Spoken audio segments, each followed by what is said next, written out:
week 18, and then just week 17 the week before that. Okay. Yeah, so that's like, yeah. Yeah, what's going on, everybody? Welcome to the Awesemo.com NBA Deeper Dive presented by Yahoo Daily Fantasy Sports. I'm Dave Loughran at Loughy _D, LOUGHY _D on the social medias, along to close out the work week with Adam Scherer at Ship My Money DFS. Talking 9-game slate with, just no value whatsoever, man. Yeah, not a whole lot. I mean, doing the tournament plays video today was tough. Like, just not having a lot to say other than, oh, well, nobody else is playing and maybe you'll get lucky. A lot of plays like that, I think. But slates like this, too, I think can be fun, especially, Josh and I talked about it a bit this morning. The way this NBA season has gone, kind of no matter how good the chalk is, you're still getting really concentrated ownership on like a select number of players. So on slates like this, where the value is not really that good, I think that in tournaments it can be really fun just because you're still going to get a bunch of ownership to some pretty questionable plays. You actually said before we went live that you enjoy these type of slates. We got 9 games, so I won't spend too much time on this. And you kind of just touched on it. But what is it that makes them, I don't know if I should use the word better or gives you more of an edge, but what is it that makes you like them more? It's just, like when you compare it to a slate like yesterday, there wasn't really an edge in saying Dennis Smith Jr. 70% owned. I'm not going to play him because you're kind of in NBA, like you're still just kind of throwing money away. Even Daron Sharp, like he sucked. He was in 9 of the top 10 lineups on DraftKings last night. Same thing we saw with Whiteside. Was he really? Yeah. The winner didn't have him. Everyone else in the top 10 did. Same thing we saw with Whiteside the other night. So it's just like when the value is, when the popular value plays are guys that are playing a bunch more minutes and their price hasn't adjusted and they're good point per minute guys, there's only so much you can do to be different without basically just saying, oh, well, I'm just going to root for an injury here and then maybe I'll win. Whereas on slates like this, the strategy, I think, just plays a bigger role. Like there's not value plays that you kind of have to have. There's nothing remotely close to a lock button play. So I just think strategy wise, it's more fun. And they're really like, there's no Jokic on this slate. There's no Giannis. There's no Harden without KD and Irving. There's a lot, like there's some good top tier plays, but could this be one of those nights where you could see somebody winning a large field tournament with mostly a balanced lineup? I'm not talking all 6K plays, but a little bit more balanced than we've seen recently. Yeah. There's limited payoff options. Luka is, Embiid's the highest, salary on DraftKings at 11-2. You have Luka, Curry, Young, Murray, Sabonis, and Van Vliet between 10K and 11K, but you don't have Jokic, you don't have Giannis, you don't have the Nets. So there's still guys at the top that are likely to score a lot of points, but you're talking 50 to 60, typically, or in a good but not great game. Whereas with those other guys, sometimes you're talking about 70 that you're just realistically not going to get from mid-range plays. All right, well, let's dive into it. Hit that thumbs up too. We're already at 100. So appreciate you in advance. Everyone that jumps in immediately and does that. I like you people. And for anyone that forgot, that's cool. Little reminder right here. Only takes a second. I don't know, get to 200 out of the gate. Yesterday, we left this show with like 1,100, was it? And we got Jordan Klein doing the Walmart bit. It just all worked out perfectly. So I'm not expecting to get there. That was a later show too. We usually do a little bit better on those, but I appreciate all you who take the time out of your day to watch and to hit that thumbs up and subscribe if you haven't done so yet. We're at 71,000 subs. So thanks to all of you. Get to 100K once Jordan starts doing once he starts doing the producer cam. We'll get Tyler up there too once in a while. Yeah. He's producing today's show. And if you want to join the channel, I saw someone earlier join it. I lost it now, but welcome. Get the free super chats each month, the custom emojis, the badges that get cooler over time, all that good stuff. Oh, and priority questions and shout outs along with our Discord members. Someone asked the same guy that said we look thick the other day, asked if I've been losing weight. I don't know. Actually, it's a good question. Maybe I was sick for 2 straight weeks. It's definitely possible. I gave him the answer. What'd you say? Heroin has its perks. Yeah, all I do is eat chocolate. That's what happens. Maybe. I don't know. I haven't worked out in 2 weeks. We'll get back to it tomorrow. It's so, the shitty thing about that is working out, it takes so long to get to where you're trying to go. But then the moment you stop, you just lose it so quickly.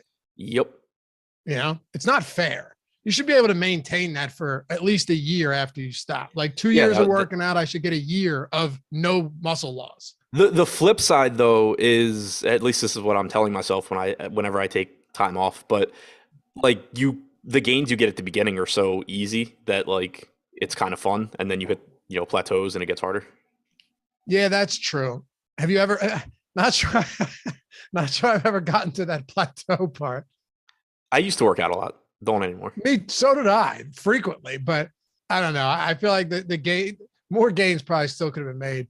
Anyway. Yeah, but it gets hard. Like it gets to a point where it's just like, all right, well, that's pretty close to as far as we're going.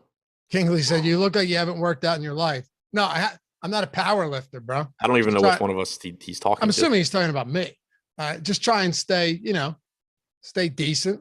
Push up routine, a lot of that stuff. I bench, curls, easy stuff. I don't know. I don't go hard. I'll tell you that much. No intention of doing that. It's too much work, and I don't got time for that. Anyway, ready to dive into this? Yep. Boston, Philly, Sixers 3.5-point dogs here. Boston 3.5-point dogs coming into Philly. No real big injury news on the Boston side, and this game, the two of the three lowest implied totals on this slate are the Sixers and the Boston Celtics. The only one lower than the two of those is the Detroit Pistons. So tells you a decent amount about this game. Total open at 212.5. It's down considerably to 207.5. So let's start it with Boston. What are you doing? And with Marcus Smart still out of this one as well. Yeah, so assuming Dennis Schroeder is going to remain in the starting lineup, he started in place of Smart last game. He looks like a pretty good value here, especially, again, given that there's just not a lot of good value options on this slate. In basically the same spot, he wasn't that popular the other night, but that was a night where you just had a lot of better alternatives. He played 34 minutes, lost the last couple minutes to garbage time. There's no guarantee he gets back there, but it's a decent bet. He's a relatively high usage guy. He's cheap. The minutes should be there. So I think he looks like one of the better, $5K to $5,500 value guys. And then another guy from Boston that I have interest in tonight, which isn't fun at all. But I mentioned him in both the DraftKings and FanDuel tournament plays video, was Al Horford at 5,200 on DraftKings. I think 54 or 5,500 on FanDuel. I'm not confident in him whatsoever. He's been just flat out bad lately. And I think that with someone like Horford, you can buy into that at least a little bit, because it's entirely possible that he was just fresh to start the season and then now he's sort of hit a wall and he's not going to be that same level of player. But overall this year, he's at 1.05 DraftKings points per minute in the games he's played with Tatum and Williams active. But in this spot, you could also, I think, potentially see a little bit more playing time, because there's a chance that Robert Williams, or there's a better chance than normal, I should say, that Robert Williams gets in foul trouble with Joel Embiid. That would probably mean either more productive minutes or more minutes for Horford. Also, you could just see Boston want him on the floor a little bit more. So I think that there's just a couple of different ways for him to get there, and he's not getting much ownership. So if we flip it to Philly, you've got no Shake Milton still. Danny Green is out. I mean, pretty negligible pieces for the most part. Looking at our ownership, which was updated like less than an hour ago, if you want to follow along with that, I think our player rankings are free. Player projections are free today at Awesemo. Same with NHL ownership projections and MMA rankings if you want to get in there. But looking at ownership for Philly, I mean, just nothing across the board. Even Joel Embiid coming in around 3%. And I think some of that obviously matchup based, Adam, but a lot of it also just like we were talking about earlier. It's harder to get to these high priced guys, and Embiid being a casualty of the slate, because if you're looking at some of the other high priced players, they're not getting a ton, but some of them still getting more than Joel Embiid at 3%, really low. Right. And so it's a situation where if you can get to Embiid and still like your lineup, then by all means, that's pretty appealing, getting what could easily be the highest scorer on the slate at 3% ownership. But the issue you're going to run into is that there's not a lot of like 5 to 6K value. There's even less like 3 to 4K value that you can feel good about. So it comes down to, okay, if I'm going to go like thinking in terms of 2v2s and 3v3s, like losing Embiid, but then gaining or upgrading, like a couple of 4K guys to $5,500 guys, and going from Embiid down to, I don't know, Marant or Murray, someone like that.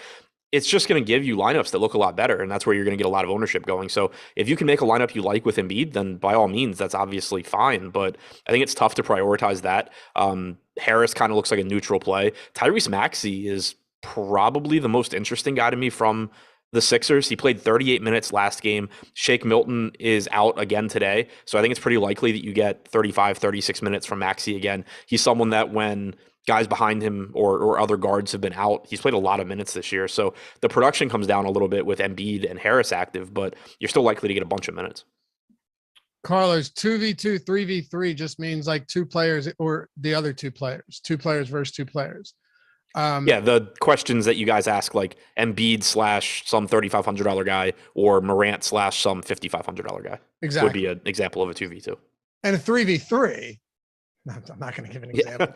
Yeah. I'll give them a little bit of credit here. Yeah, you know what the worst is though, when you get that question, like I would get the NFL questions all the time where it was like basically this lineup or this lineup, and they would actually write out every player. You know what I mean? Yeah. Yeah, it's that, or the one that always gets me is when it's worded like, would you rather play same three players in and then one different? Joel Embiid, Lamelo Ball, and Cody Martin, or Joel Embiid, Lamelo Ball, and like Harrison Barnes.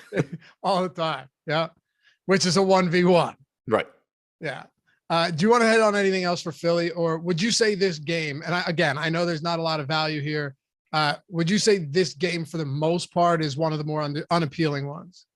Well, I would say there are a lot of unappealing games, but yeah. This is one of them. Yes, I mean you're not going wrong with Embiid, Harris, Curry, and you're not going wrong with like Schroeder, or you might be going wrong with Horford, but Horford certainly has a ceiling. It's just a bunch of guys that I think are pretty much priced where they should be, and they're not that easy to get to for the most part. Jason Kelly, Loughy, not sure if you have kids, but that's when the struggle starts. Eating gushers and goldfish is just too easy. I do. She's only 10 and a half. I eat goldfish anyway, bro. Goldfish are delicious. Would you rather have goldfish or Cheez-Its?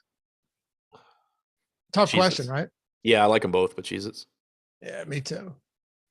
That's a tough question. They got the extra toasty Cheez-Its out there now. I was gonna say they have like a million goldfish flavors too. I haven't had goldfish in a long time. Standard. Give me or regular. Cheez-Its. What's that? I haven't had either one in a long time. I don't let myself keep snacks in my apartment because like I can't grab like a handful and go about my day. It's like if I decide I want chips, I'm eating a bag of chips if they're near me. Just sit in front of your 5 TVs and exactly. A family-sized bag of hers. Yeah, and then it's just gone. So I don't let myself keep snacks in my That's apartment. fair. Okay, so you got discipline. But you order out like 3 times a day, right? So my issue is that like I'll forget. So now I have a meal delivery service, so I'm a lot better about it. But my issue before is like, or do you make them? What'd you say? Made meals, or do you make them like a HelloFresh? So now it's made meals. I did HelloFresh, but the problem was I never felt like cooking them after work. I threw so many of those out, man. Yeah. So now I do Factor, which Josh got me to do. It's like HelloFresh is their parent company, but it's pre-made.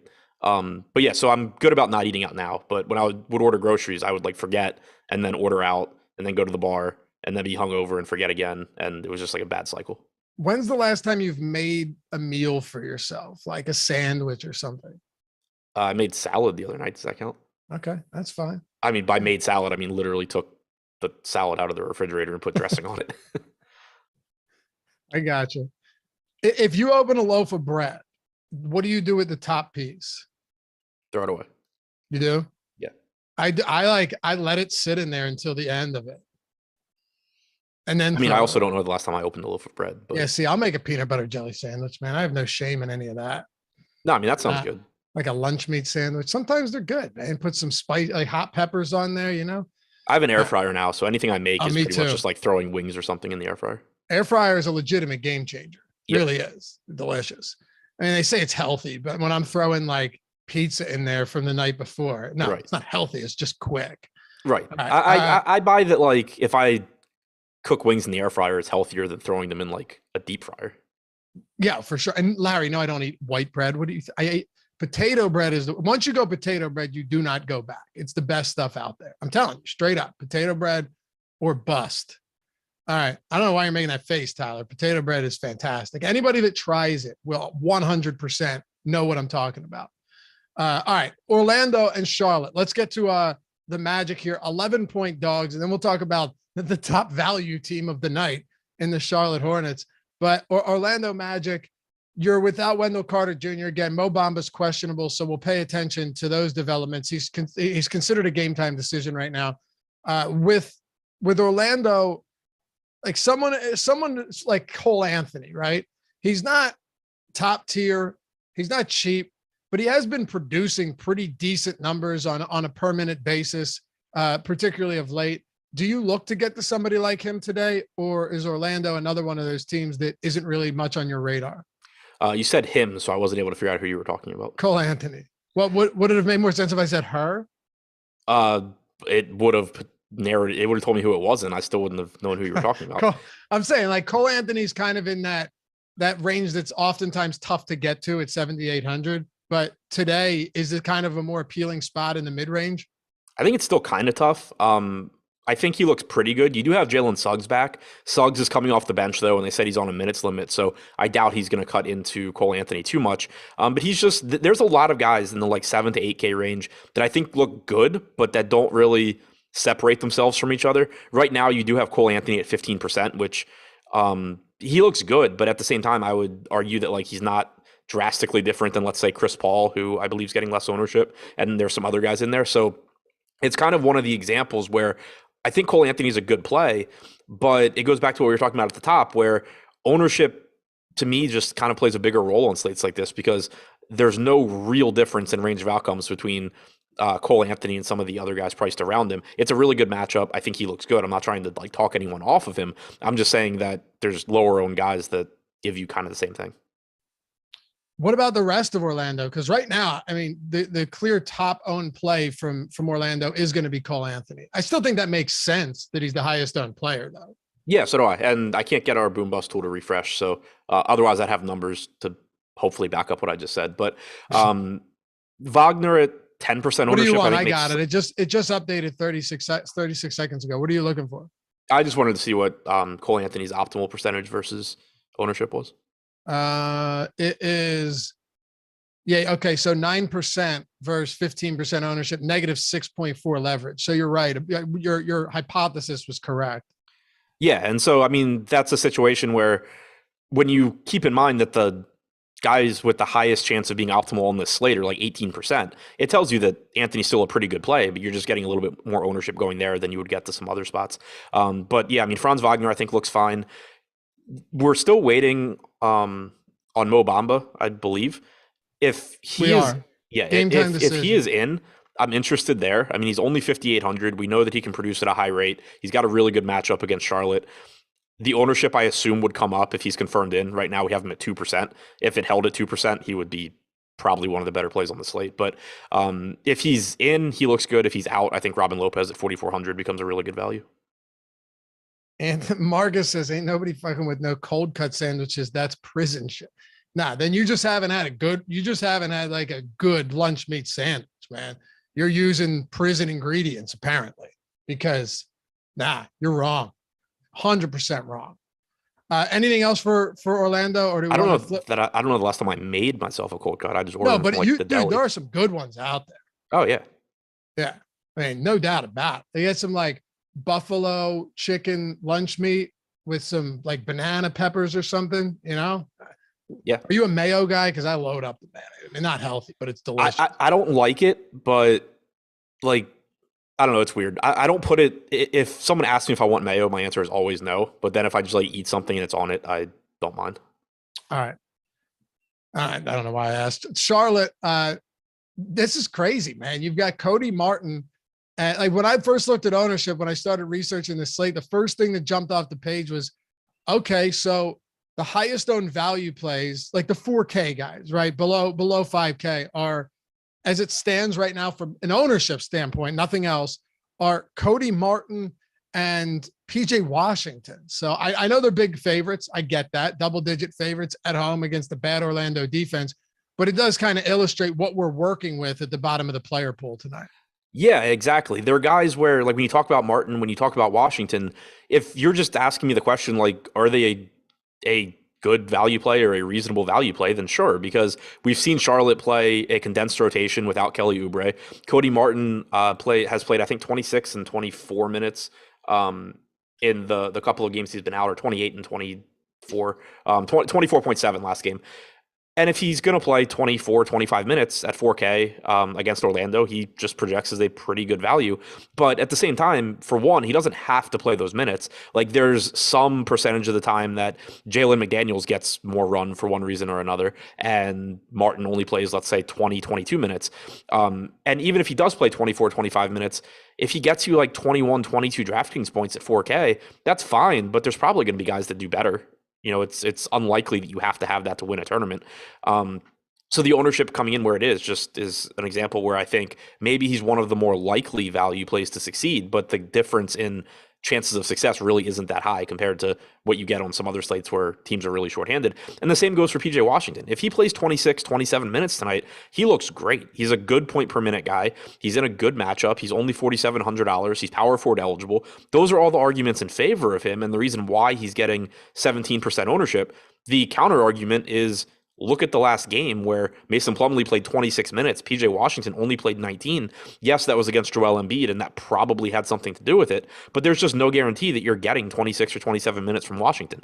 If I have to guess the number of minutes he plays, I would put it at like 26. But I realize that that range really fluctuates from like 20 to 30, basically. I mean, obviously the answer is yes, because you're not going to eliminate both of that. You're not going to set a rule for this, but if you're getting a lot of lineups with Martin and PJ Washington in them, are you feeling okay about that? You feel okay about it. You'll want to be different somewhere else. As far as rules go, I don't want PJ Washington with Mason Plumlee, and I don't want Cody Martin with Jalen McDaniels. Okay, that makes sense. What about at the top for Charlotte? Obviously you've got the value here, if you want to call it that, but then you have LaMelo getting a little bit of love here, sub 9K. Mason Plumlee, here's another one. Mason Plumlee's another guy that's getting some ownership. Terry Rozier, really all of Charlotte today, everyone that we have projected for ownership among 8 players, 7 of them are in the double digits, low double digits for some of them, but still all of them are going to be on the board. Charlotte's kind of funny. We'll get to Atlanta later, but the PJ Washington and Mason Plumlee ownership is just kind of funny to me because it's like the exact opposite of what's happening in Atlanta with Okongwu and Danilo Gallinari. But it's like chances are, there's a chance that, let's say Plumlee plays 22 minutes, he could get there at 4,100 and Washington could get there at 4,700. But chances are one of these guys is not going to have a good game and one of them is, but they're both getting ownership. So, I see why they're getting it, but I would make the same case for Plumlee as with Washington. If he gets 24 minutes, he's really good. If he plays 20 minutes, he sucks, probably. So, it's a lot's going to depend on what the rest of your lineup looks like. They make sense, but just keep in mind that they have pretty low floors given the ownership that they're getting. As far as the rest of the guys, LaMelo at 8,900 in the spot looks good. He's played 35 to 36 minutes in these games without Oubre. Rozier is getting like 40 minutes. If you assume he's playing at least like north of 36, he's going to look pretty good. Same goes for Hayward. Same goes for Bridges. I think all of the ownership here makes sense. It's just with the Martin, Washington, Plumlee pieces, be aware that they don't have to play a ton of minutes. I think the playing time on guys like Ball, Rozier, Hayward, Bridges is safer, but obviously they're more expensive. If you wanted to really roll the dice and try and get leverage on the field somehow, Jalen McDaniels is probably going to play 16 or 18 minutes. Jalen McDaniels is also the next guy up if something goes wrong with one of those guys ahead of him. And right now, he's the only guy on this team not projected for any ownership at all. Okay. I like it. Top options from this team. I obviously we talked about all of them, but if you're looking at this price agnostic, really at this point, who are the guys you like the most? Price agnostic. It's LaMelo, but I think, Washington, Plumlee, Martin are going to be the easiest ones to get into lineups just because you're starving for value, really. The guys that I would feel the most comfortable in are LaMelo and Bridges. Jordan's out here in chat espousing the virtues of Costco pizza. My grandmother likes Costco. Costco, she likes Costco pizza too? I'm pretty sure she hasn't bought anything from anywhere other than Costco in the last 20 years. The problem is unless you have a big house, there's just nowhere to put all of the shit. You can't buy a thing of 8 rolls of toilet paper. You're buying 87 rolls of toilet paper. Right. You want ketchup, you've got 15 jugs of ketchup you're coming home with it. And they put it in a big ass cardboard box. It's crazy. My wife goes there all the time and comes home with Was like, all right, I don't know, put it outside, I guess. But Costco pizza, and that's rough. I'll get down with a Domino's cheesesteak pizza though. You'll die a couple of years earlier after eating it, but man, that thing is good. Especially Did if you you say a drink Domino's cheesecake pizza? cheesesteak pizza. Oh yeah. Yeah, I'm telling you, just try it. Sounds gross. Kind of is, but in that delicious kind of way. All right. Toronto, Detroit.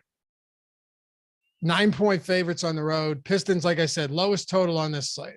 Lowest total on the slate among any team. We're still waiting, unless you've seen anything on Scottie Barnes and Gary Trent. Let me just make sure we haven't got anything. Okay, Malcolm Brogdon was just ruled out. Yeah. So that's significant. We'll get there. We're still waiting on Toronto. So if they're in and out, how do we approach it? So if they're in, it's kind of the normal for Toronto where the starters all look okay. Fred, Van Vliet, Siakam, Anunoby, Barnes, Trent all look reasonable. Van Vliet's expensive in particular. He's 10K on DraftKings. Siakam center only for whatever reason, 9,500. Those guys are both difficult to get to, but they also give you ceilings, particularly Van Vliet. Josh and I talked about him a lot this morning where he's just weird in that most of the time when you get to guys priced around 10K, they're like the clear number one on their team every single night. And outside of efficiency, there's not a whole lot more they can do.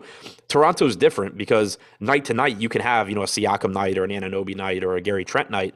So that lowers Fred Van Vliet's average usage rate. But then there's still nights that he just says, yeah, no, I'm the only guy scoring tonight. And you get massive usage out of him. So the upside is, I think there's a little bit more volatility for him than there are similarly priced guys, but he's still expensive. You're paying for that. I think from a pricing standpoint, Gary Trent Jr. at 5,300 looks pretty good if he's in. If those guys are out, you're likely to go right back to Kem Birch starting, splitting 48 minutes with Precious Achiuwa. Last game, Chris Boucher played 37 minutes with both guys out. The game before that, he had played 28. If they're both out again, I think it's likely that you get, 28, 30 minutes from him, which would look pretty good with power forward eligibility. For sure. I think hold on, I want to pull this up, see if we got any updates. I think we just did. All right. Who's the highest owned player on Toronto right now? OG, but everyone else is just in the basement. Yeah, but it's misleading too because we're waiting on the news. Yeah, we're waiting on the news on Trent and Barnes. So sure. Right now, I think basically ownership is half assuming that Barnes and Trent don't play, but then also not assuming that Birch or Boucher or Achiuwa get more ownership. Do you think if both of those guys do end up sitting, that we see a big shift in value and ownership to some of the top tier guys? I think so. And if not, we should, because you can say what you want about guys like Kem Birch and Precious Achiuwa in terms of both their playing time and their production. It's dirt cheap though. Right, exactly. And it's not like there's guys that you should feel great about that, are similarly priced. So basically the same risks that we were talking about with Mason Plumlee's playing time applies to Achiuwa and applies to Birch as well. 2 games ago, Birch was in foul trouble. He played 21 minutes. Achiuwa played 27. Last game, you kind of got the opposite. Birch played, I think, 26. Achiuwa played 22.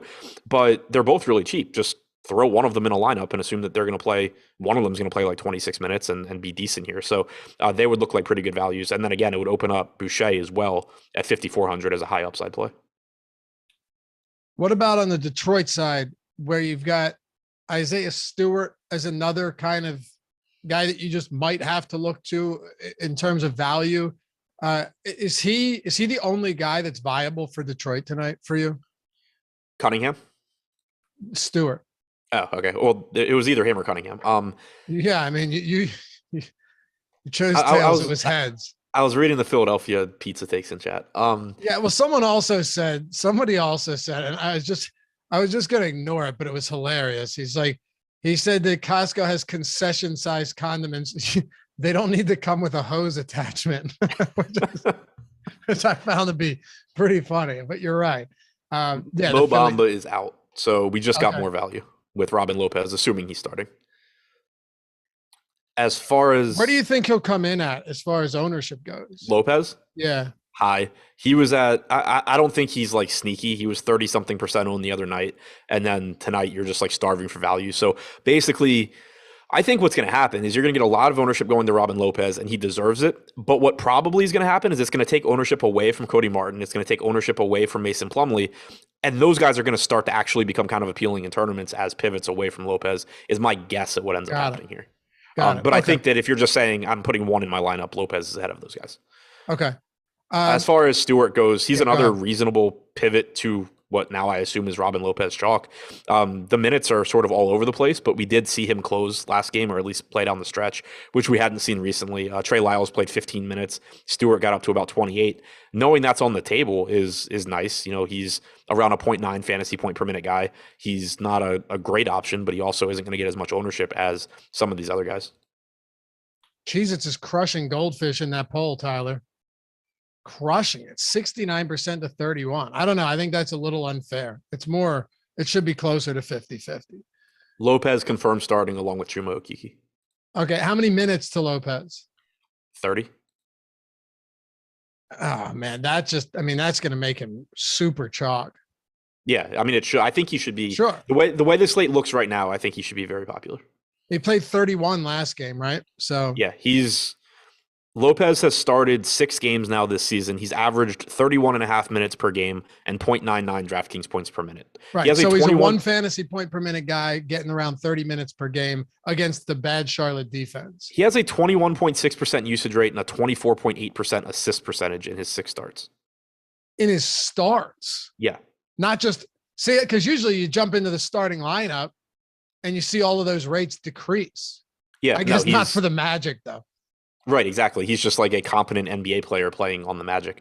Right. Yeah, I mean, he looks really good. It's a spot where like it never feels good because you're like plugging in a popular Robin Lopez, but I really don't think there's any argument against him being one of the best values. No, and Charlotte plays at the 2nd fastest pace in the league. They have the 5th worst defensive rating in the league. I mean, it's not a bad spot at all. It's a really good spot, as a matter of fact. So I agree with everything you're saying for sure.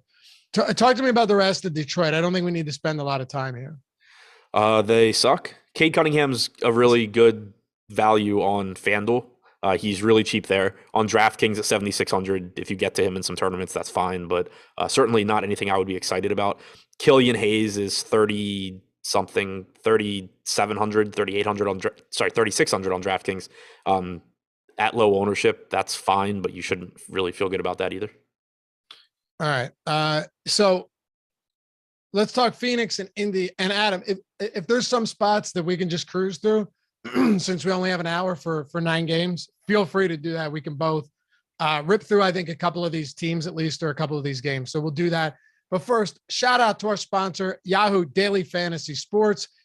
If you haven't checked them out yet and you've been thinking about it, well, here's your best opportunity, because not only do we have all of our tools built to incorporate Yahoo, but you'll also get a free month, $90 value of Awesemo Plus Platinum when you sign up using the link in the description, or the link that Tyler is already did. My man. All right. See, this guy's good. That Tyler Xander already threw into chat. Seriously, and it's not just basketball, football, hockey, MMA, PGA, everything there is, we got it. All of our tools built by Alex Awesemo himself. And as you'll see in the Hall of Fame segment, a lot of people winning money with them. So great payout structures. Tonight they have the Everybody Wins contest, $50,000 prize pool. They have another one, which is, I think, $70,000 prize pool tonight for NBA that pays out 33+% of the field. And then the 500K, wild card ballers on Saturday and Sunday. You're doubling up your money. And even if you min cash, which you're not going to see at other sites, better payout structures than anywhere else. And of course, if you sign up using the link, Yahoo will give you $10 in free credit as well. It's a complete no-brainer. Oh, and to ice the cake, if you want to get access quicker after you sign up, just email us at support@awesemo.com and we'll try and expedite the process for you. And if you're still waiting on this, I don't know why, but don't wait any longer. Yahoo, sponsor of the NBA Deeper Dive. All right, Phoenix and Indy. What are you doing with the Phoenix Suns today? So we just got Cameron Johnson ruled out. Okay. A few minutes ago, around the same time as Brogdon. Let me double check. I think I saw that right. But that Yeah, so Cam Johnson's out. It makes Jay Crowder look decent. His price tag did come up, though. He's 4,900. The big, the reason Crowder was such a good play previously was that he was 3,900 and you had Johnson out. But he should still play more minutes here. He played 35 minutes last game. I think it's likely you're getting at least like low 30s from him here. Mikal Bridges should play more as well. He's someone that typically steps up and plays a lot whenever someone in the main rotation is out. So it's likely you're getting 38 minutes or so from him at 5,600. Neither of those guys are great fantasy producers, though. They're just likely to play a lot of minutes and offer some value on a slate that doesn't have much. Outside of that, it's just kind of the normal, like Devin Booker, Chris Paul, DeAndre Ayton. They're all appropriately priced. They all have really high ceilings. Certainly guys where, kind of like we talked about when we talked about Embiid, if Embiid goes for like 55 or 60, guys like Booker, Paul, Ayton, any of those guys can realistically get to that same range in their better games. So just relatively low owned options that still have pretty high ceilings for their salaries. The highest owned guy on Phoenix right now, prior to the Cam Johnson news, was Chris Paul at 8%. Ayton's at 4%, Booker's at 2%. Just, pretty appealing tournament options, I think. So we already had Brogdon projected out. And we have him at 0.1% ownership. I'm assuming we had him projected out, right? Maybe not. I mean, maybe not. We had nobody else getting anything on this slate. Let me see.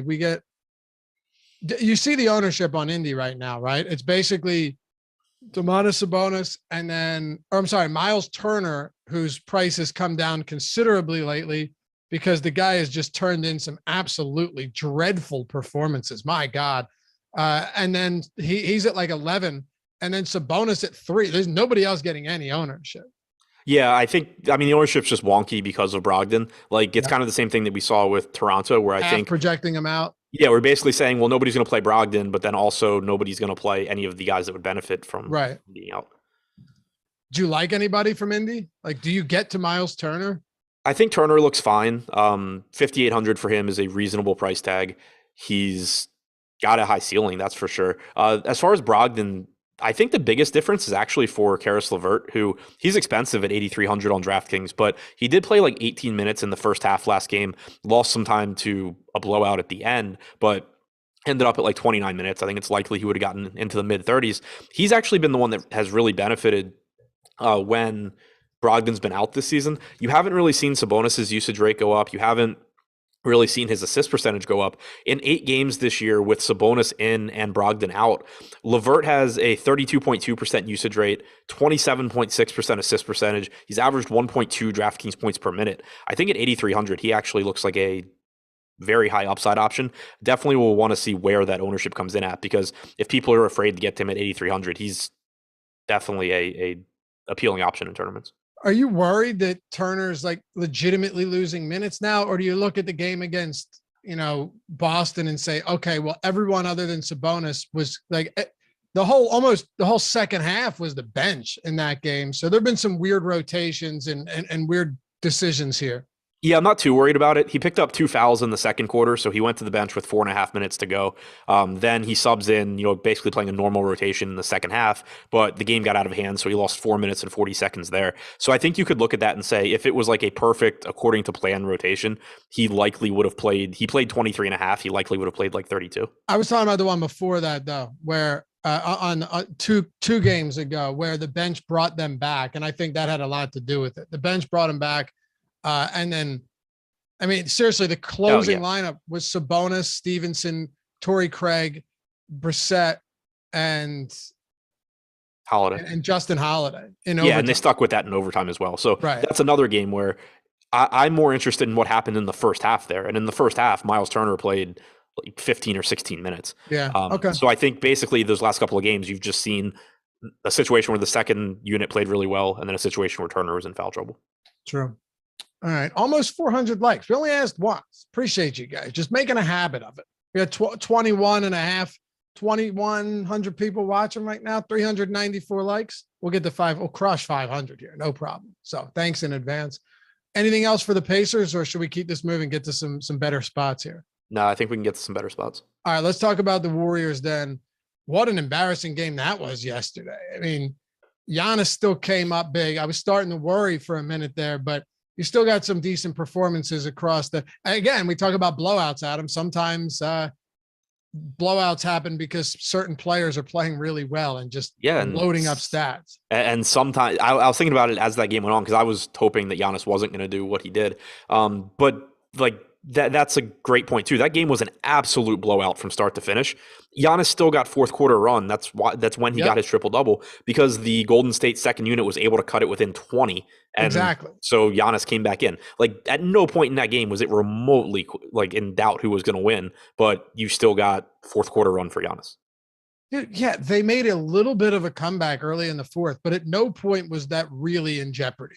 Yeah. Right. They brought Giannis back in. I think it was like an 18-point game with 10 minutes to go or something. And let's be fair, Giannis still played far fewer minutes than we would have expected him to play against the Warriors. You know, you projected him at least 34, 35. He played 30 and still did, you know, that's why we kind of talk about that all the time. But anyway, the game was a blowout because Giannis was playing absolutely out of his mind. Exactly. I won't belabor the point any Gary further. Trent Jr. is out. Scottie Barnes still a game time decision. Why do they do that, man? Like, does the additional few minutes really? I mean, I guess they're still testing it, right? Right. But I think we can. So at least now we can say it's very likely Khem Birch is starting, and that Birch, Achua are going to split 48 minutes. Boucher probably gets some more run. If Barnes is out, then the Boucher piece becomes, I think, even more confident. Okay. So even on a slate without Giannis, without Jokic, Steph Curry still not getting a lot of ownership, and his price has come down quite a bit, playing the second of a back-to-back here. Draymond Green's still out. Klay Thompson sitting out the second of a back-to-back. And once again, man, Jordan Poole coming in with a boatload of ownership on a slate like this. This fella's let a lot of people down lately. And again, that isn't to say that you should avoid him because of that. But yeah, the Jordan Poole experience has been a rough one of late. Yeah, it has. But I think he's an example of relatively good chalk on this slate compared to, you know, the guys like we had talked about on Charlotte that are good, but that also have pretty significant downside. Jordan Poole has started a total of 27 games with Steph Curry active this year. He's averaged 30.5 minutes per game, 0.96 DraftKings points per minute, 24.9% usage rate. It's not like you're talking about a low usage guy that his playing time is all over the place. You know what you can expect playing time wise. You know what you can expect production wise. It just, and at 5K, he's not priced for that anymore because his salary dropped as a result of him coming off the bench recently. So I think he looks like one of the better value options tonight. The ownership will certainly be there. Right now, we have him at 32.5% as of the last time I refreshed. We updated 2 minutes ago. Now we have him at 33%, highest owned guy on the slate. But I think he deserves it. He, to me, is just different than trying to get to a Cody Martin, PJ Washington type guy. Also, I don't think we updated Robin Lopez yet because he's at 10%. And if that's the case, you should probably play him as much as you can. Okay. Yeah, that would be crazy. Do you like anything else for Golden State here? Wiggins, Curry, anybody else? Not as much as I thought I would. I mean, Curry and Wiggins are both fine. You know, there is no Klay Thompson, so that's good for Wiggins. Curry is 10-6. He clearly can just go off at any point. But as of right now, at least, we haven't gotten Otto Porter or Andre Iguodala ruled out. Typically, they sit the second half of a back-to-back, but Iggy didn't play at all in the second half yesterday. Porter played like 3 minutes in the second half. So it seems likely that they're just going to run them out there. It makes it so, you know, Porter at 4,700 is a decent value. Iggy at 4K is okay. Looney at 4,600 looks okay. But none of those guys look as good as they would if we had gotten Porter and Iguodala out and actually gotten a somewhat shorthanded Golden State team. Tom Spalding says the YouTube overlords are the rich weirdo spectators in Squid Game. Maybe, but those are the worst actors I've ever seen, I think, in my life. Did you watch Squid Game? Okay. Possibly the worst acting job ever. And it was a good show. I attempted to say that made it worse to the point where it's all I think about when I think of that show, but I don't, maybe I'm in the minority. Someone asked about Damien Lee. He could play more in the sense that Steve Kerr's bench rotations are sort of like Steve Nash's, like anybody can just play in any game, but they're not really that shorthanded here. Like I'm assuming you're going to get a starting lineup of Curry, Poole, Wiggins, probably Porter and Looney. Lee doesn't have to play a lot off the bench. He certainly could. So with Draymond Green out, it clearly doesn't help the defense. And then they lost Kevon Looney early in that game yesterday to foul trouble. Peyton's a good defender too, and he's out of this one too, Adam. I know that Chicago is really always kind of a tough team to get to, especially in cash, because they're also similarly priced, like the top three. Then you got Lonzo, but they all produce so similarly as well. So is there any way we exploit this tonight, or is it kind of another spot that's just, some shots in tournaments and that's it? I think they're similar to Phoenix in that you're just not getting any ownership here, and there's a pretty good chance that one of these guys has a big game. Like you said, it's nowhere near as bad a matchup as Golden State has been typically this year. Looking at the boom bust tool, DeMar DeRozan projected for 6% ownership, 10% chance of being in the optimal lineup. Lonzo's got 11% ownership, like a 10% chance of being optimal. Levine 6% ownership, 6.5% chance of being optimal. Vooch 7% ownership, 5% chance of being optimal. That's probably mostly because of his position. It's just a bunch of low-owned guys that nobody's going to be surprised if one of them goes for 50 plus. So I don't think that I guess DeRozan would be the one I get to first. But I mean, Levine's down to 8,400. That's a really good price tag for him. 8,700 is fine for Vooch. 6,600 is fine for Ball.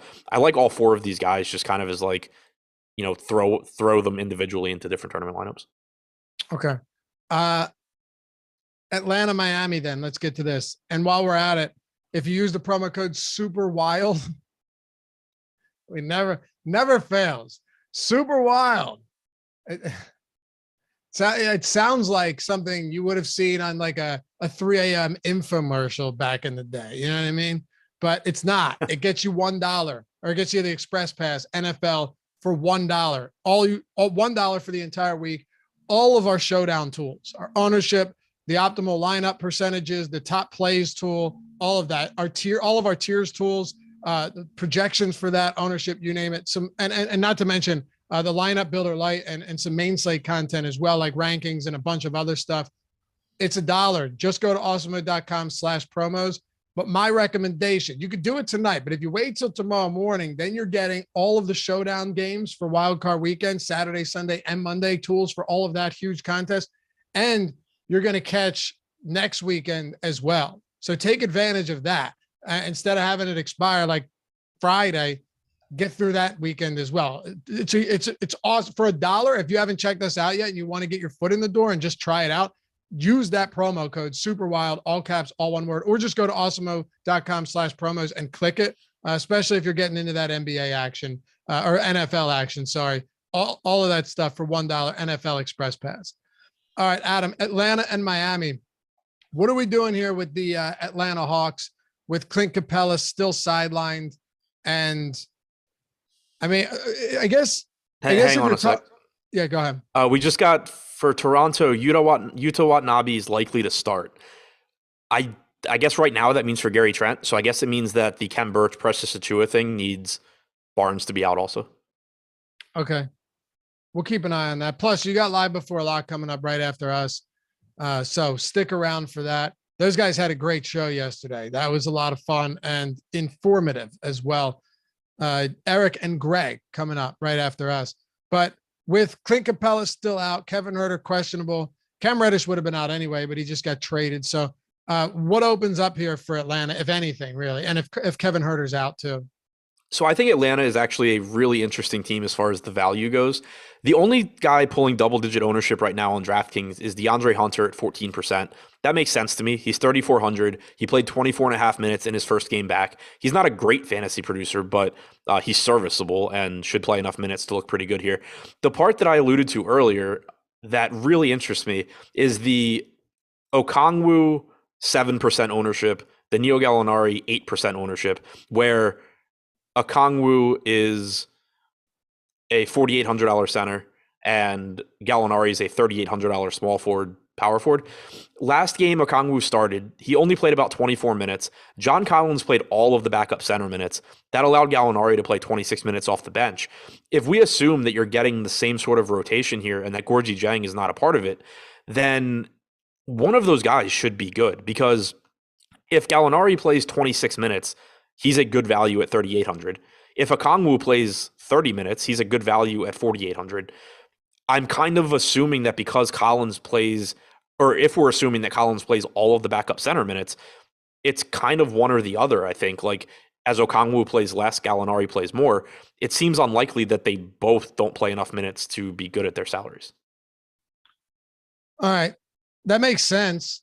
I mean, outside of DeAndre Hunter, though, right now, you can't prioritize anything. So if you had to say, all right, these couple of guys are viable today, who else would it be in tournaments? Just because, like you've said, these 9-game slates, sometimes it does open things up where there's no real big time ownership going to a lot of cheap guys or even some mid-range options. I like Gallo. I like Gallinari. I like Okongwu separately. If I had to just go to one, it would be Gallo because the positions I think are more useful. But the other piece here that I think looks good as a result of that last rotation is John Collins at 7K. He's been a really, really good fantasy producer when he plays center. And he played like 32 minutes last game with 24 of them at center. Knowing that that's on the table, he's, I don't think, getting enough ownership. So still waiting on Jimmy Butler right now. He's questionable with that ankle. But we essentially have Miami going virtually unowned tonight on this 9-game slate.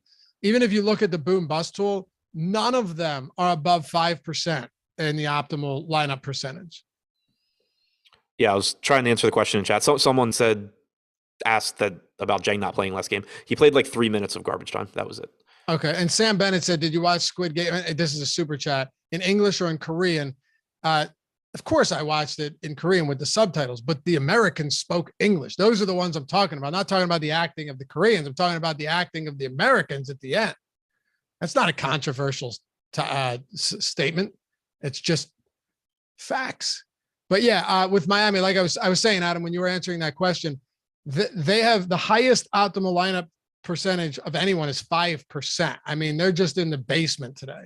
Yeah, it's just really tough to, I guess, to know what to do with this team right now because we're waiting on the status of Jimmy Butler. And if Butler is in, it makes most of the team not that appealing at all because guys like Kyle Lowry and Tyler Hero still certainly have ceilings if Jimmy Butler is in, but they're a lot less likely to hit them, and they're priced for Jimmy Butler to be out.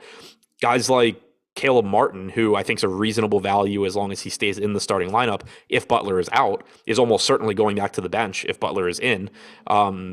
So it's just a team that is priced for Jimmy Butler to be out, and if he's back, it's not like Butler's at a really appealing salary at 9,800 either. So it just makes this team really tough to get to if Butler is in. If he's out, I like taking shots at Hero, Lowry, PJ Tucker's fine, I guess.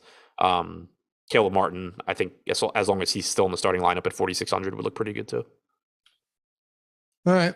3 games to go. Tyler, I might need to skip the Hall of Fame segment today. Probably will here. So I'll let you know. But awesemo.com/avatar. If you want to rock the avatar on Yahoo, DraftKings, FanDuel, wherever, finish top 3 in a field of 5,000 or more and tweet us at Awesemo, HOF. You'll get a free month of Awesemo plus Platinum, $90 value. And we'll shout you out here when we do the Hall of Fame segment. We'll have that on all of our other shows throughout the weekend and all the big ones as well. So you will get your recognition, acknowledgement, and you will be inducted into the Hall of Fame. But more pressing issues now. But yeah, awesemo.com/avatar if you want to rock that with us and represent across the sites and get some free stuff and some love along the way. Come join us. All right, Cleveland, San Antonio. Talk to me about the Cleveland Cavaliers right now. Generally healthy. We're waiting on Rondo and Okoro, but that's about it.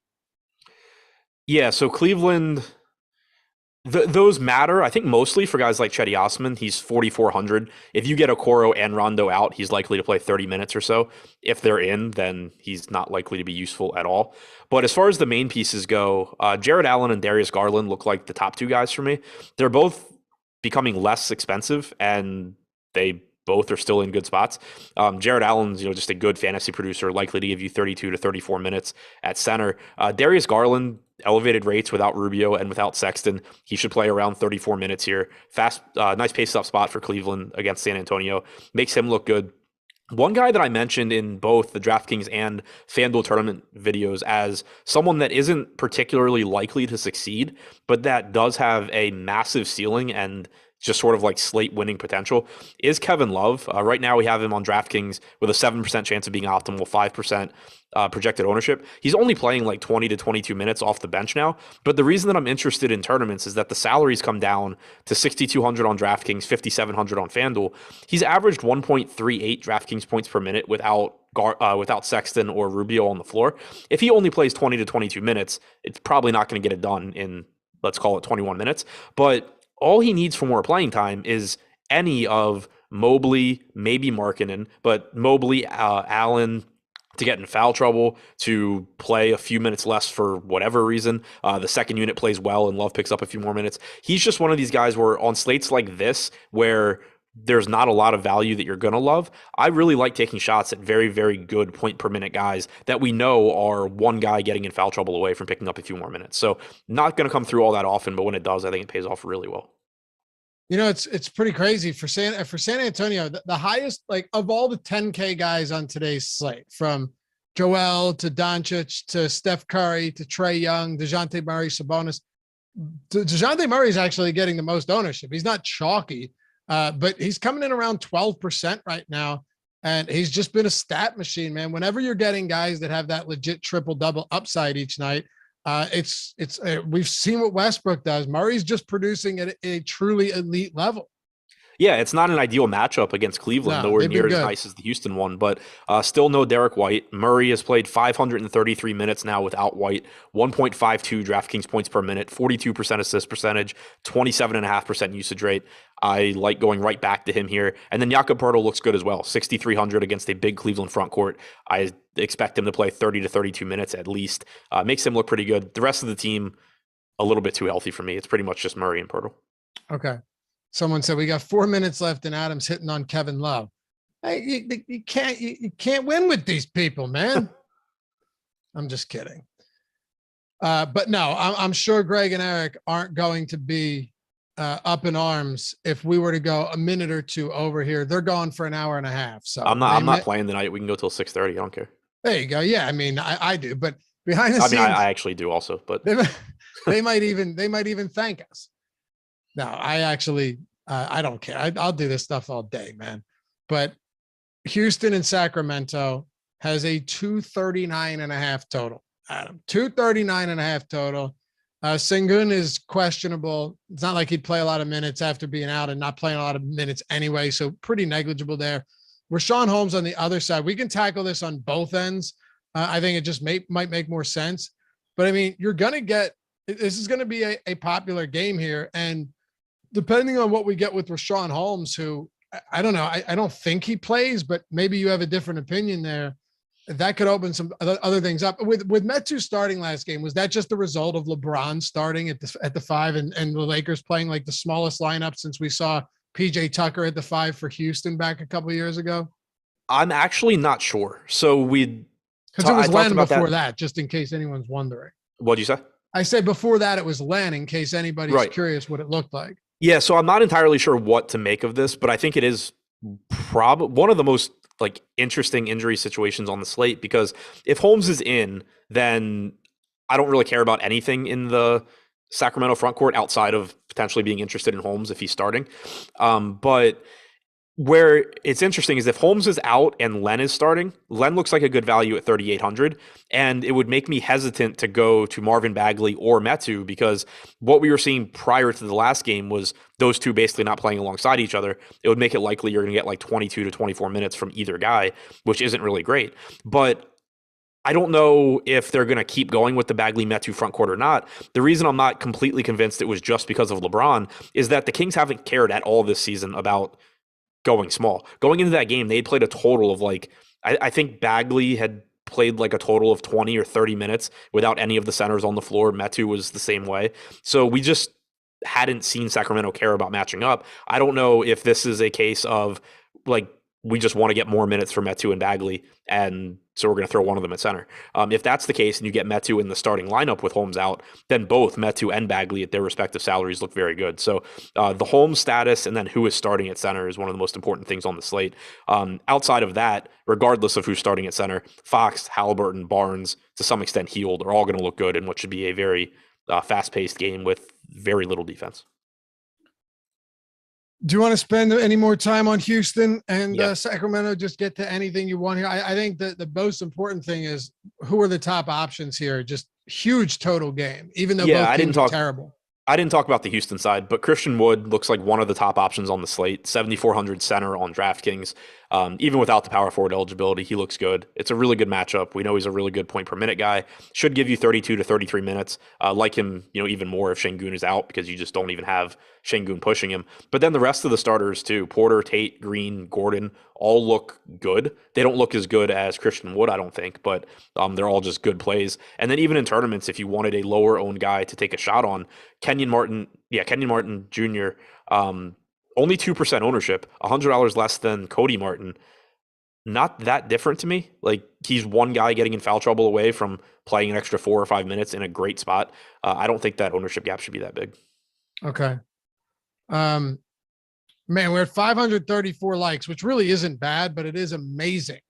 It is amazing what can happen when people think someone's Jordan's going to do a producer Kmart reads to close out a show. I mean, 1,100 yesterday, but that's okay. I'm satisfied. Let's wrap this up. Turn it over to Greg and Eric. You've got Şengün is active. Yeah, I just saw that. Okay, so Şengün's in. What do you give him though? 18, 20 minutes? Yeah, I mean, I assume like Wood still looks good. My only point was that I think it's less likely that Wood plays like 37 minutes now, but I don't think that was particularly likely anyway. Şengün's the future, man. It's happening.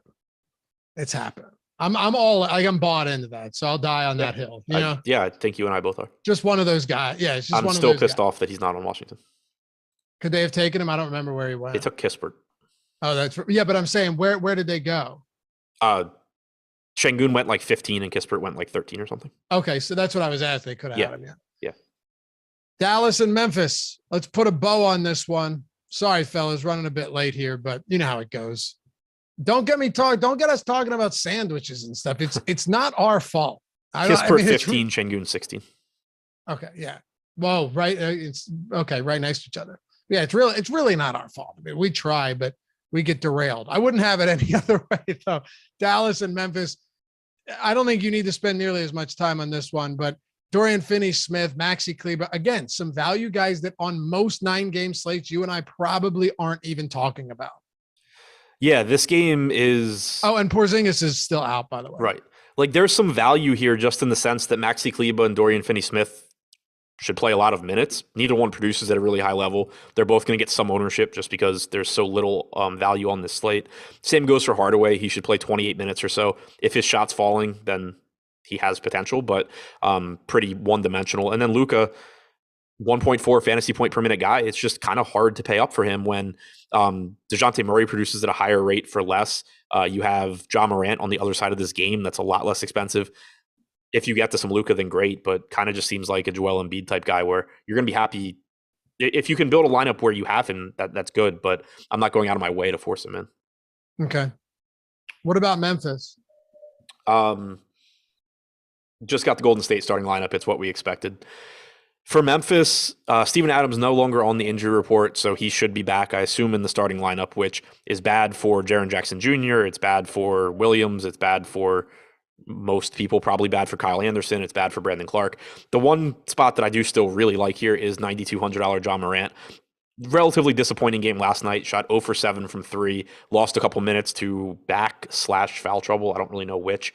But he still almost triple-doubled there. In the games without Dylan Brooks this year, though, almost a 34% usage rate, 34% assist percentage, averaging 34 minutes per game. This is certainly one guy that isn't going to break the bank and can still go for 50-plus pretty easily. Any top options from Memphis? Morant. Okay. His ownership is extraordinarily low. Yeah, if I were playing tonight, I'm pretty confident I would have a massive stand on Ja Morant. And someone asked why Concha was getting those minutes last night. He was just playing insane basketball. Yeah, he was. I mean, Adams being out opened up minutes, but then Concha was also just playing insanely well. Right, that's what I mean. Off the bench, he looked good. And then Adams is back at this point. So that'll do it for us. Thanks, as always, for watching. You guys have a great weekend. Hopefully, you'll hang out with us tomorrow. Deeper dive, live before lock, ton of NFL action, 2 games, then 3 games on Sunday, then a Monday game. Of course, 9 games tonight. It is Greg Ehrenberg, Eric Lindquist taking you up to lock, plus a 30-minute post-lock show, talking Yahoo, breaking down everything else too from an ownership and going over the slates and tracking the game. So stick with them coming up live before lock right after this. Peace.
is going on, everybody? Welcome to the NBA Live Before Lock show presented by Yahoo. It's a nice Friday afternoon out here in sunny Ojai, California. Hopefully it's nice over there. 7 p.m. Well, it's getting close to that here. We're getting close to that lock time here. But Greg Ehrenberg, what a picture you have on twitter.com. If you guys want to know what I'm talking about, head over to @GEhrenbergDFS on the Twitters. How you doing, my dude?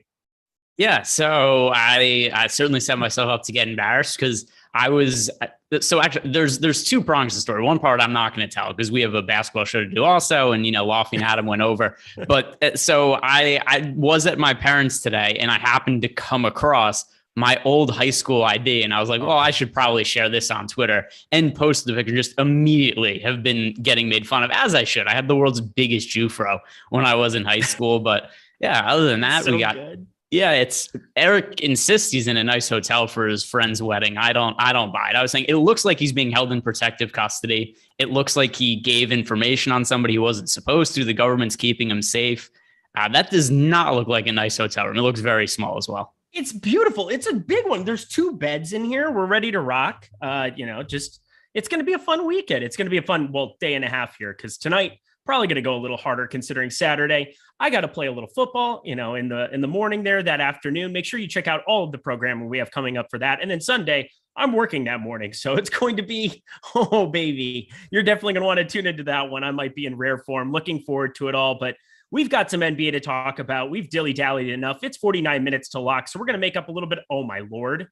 Producer Tyler Zander over there pulling out the fire. Look at that beautiful, beautiful hair. Honestly, this is a great segue to Robin Lopez, isn't it?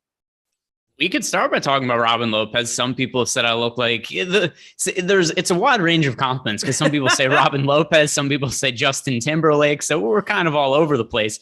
But yeah, we could talk about the Robin Lopez chalk to open up, because I do unfortunately kind of think it's unavoidable as much as I would like to avoid it. This is so good. What is that? I mean, that is just full out hair. And I mean, this comes from a guy who had long hair when I was in high school, and somehow you have that trump. That is phenomenal stuff. Yeah, Robin Timber Lopez, Juan Toscano, Ehrenberg Lopez. Listen, there's a lot of things there, but I had a lot of hair back in the day. I could still do it if I wanted to, but I would never be able to talk to a lady again if I did. So we're gonna opt out of that. Well, it's been a good week of shows. Let's keep it going somehow after that intro. I'm in prison. You're, posting yourself. You're literally shaming yourself. It's a beautiful time here. So hit that like button for my friend Greg and his hair, because he definitely needs all the good juju he can get after that. Same question I always ask you, Greg. What is the news that's waiting in the wings that's going to shape your lineups the most today? Jimmy Butler's questionable, although I'm not sure that's going to change my lineups all that much. He's been out for so long now that the pricing just kind of adjusted for the fact that he's been out. Now, with that said, he's fairly cheap on FanDuel. So if he was to end up playing at 9,200 on FanDuel, he'd be somebody I'd want to get to. That's assuming he doesn't have any kind of minutes restriction, but it seems like that could be a possibility. Other guys that are going to be important on this slate, we've got Scottie Barnes, and Scottie Barnes is questionable. Gary Trent is questionable. Rashawn Holmes is questionable. And the reason Rashawn Holmes being questionable is really important is I do think there's potential for pivots to be made off of Robin Lopez if Rashawn Holmes gets rolled out, because then we could look at maybe like Chimezie Metu or Marvin Bagley as other cheap big men to get to that are similarly priced to Robin Lopez as pivots. But if he's in, that kind of takes them out of consideration. If we want Greg to have that ID show up again, smash that like button. I do like this poll. This poll's a lot better than figuring out which one of the two of us is a better lover. I would appreciate never having that poll again. Yeah, Tyler, who are you pointing at? You're not pointing at me. Greg Ehrenberg won the poll by a landslide. He is obviously, especially with that hair. Oh man, dude, next level. If I had known that, I would have known it was in the bag. But let's get to guards. We want to talk guards. We want to make money here on this afternoon. And I always preach late swap. Well, we have 4 games locking at 7 p.m. Eastern time. So there's that. Right off the bat, top end of guard on DraftKings, Jordan Poole, 32.4%, absent Gary Payton, absent all those other dudes that are out here. Klay Thompson, obviously on a back-to-back. Tyrese Halliburton, now that price is, 7,400, less than the, 8K, 8,500, 8,900 at one point without De'Aaron Fox, but of course De'Aaron Fox exists. And De'Aaron Fox right below him there. This Houston team just getting picked on here by Sacramento ownership. Where are you going with these most popular guards on the slate?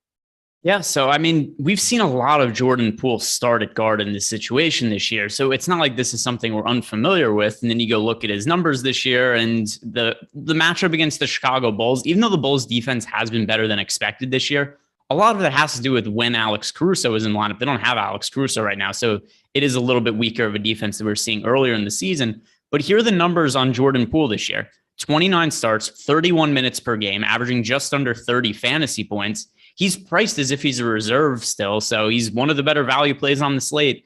It's another one. I know you and I rode with a lot of the chalk yesterday, and a lot of the chalk busted. Didn't certainly go as well as we thought it did, or at least as well as we thought it was going to. But once again, I look at a lot of these popular plays today, whether it's Jordan Poole or Robin Lopez we talked about a second ago, and it's hard to get away from them. Yeah, it's hard to get away from Jordan Poole. I think I can probably get away from these next batch of guys. I mean, they definitely just cannibalize each other's production quite a bit. They're playing mid-30s minutes, and this slate, is just wonky. Like, it's a wonky slate. De'Aaron Fox, definitely one of the more disappointing basketball players this season. Tyrese Halliburton has started to emerge a little bit. That assist rate has been absurd, even in the return of De'Aaron Fox. I'd say we both didn't expect that. But yeah, this is a very, very different slate than what we had yesterday. Trying to put this puzzle together today. I mean, that's where we talked about Robin Lopez on the top of this show. I think we're going to have some money to be able to spend some places with him in our lineups. And maybe there's some other news we'll find out later on down the line here. We still got 44 minutes till 4 games lock. And so, maybe something happens until then, but it doesn't look like it. But I think we'll still have the money to get up to DeJounte Murray. Steph Curry is obviously much more intriguing on this slate, especially, play him alongside Jordan Poole against Chicago, run it back with another guy there. That game stays competitive, unlike yesterday, and you could be in good shape. But then this next tier, I think, is really what's going to make or break your lineups here. Obviously, I'm lower on Halliburton and Fox, so maybe that's just something that will sink me to begin with, but I don't think I'm really going to get sunk by like a 50 piece from either. Cody Martin, Lamelo Ball, Kevin Porter Jr., Darius Garland. None of these guys are really savings besides Cody Martin, but I'm not really going to be going that direction. Is there somebody in this next tier? Because my favorite play is in the middle of these groupings at guard, somebody that I want to be 3-4X. And I'm curious, are we on the same guy on DraftKings? So I actually like LaMelo Ball quite a bit. He's the guy. Yeah. Oh, I thought you just were listing off of somebody you didn't like. Oh, no, I love LaMelo Ball. He's my favorite play on the slate on DraftKings and FanDuel. Okay, so LaMelo Ball, 8,900 on DK, over on FanDuel. He is priced at 8,000. He's the most popular play on FanDuel. And FanDuel, I kind of think the ownership's appropriate. We're looking at about 40% of lineups. What happened? I missed something. What happened? Can you see your own stream? Can you see it? No.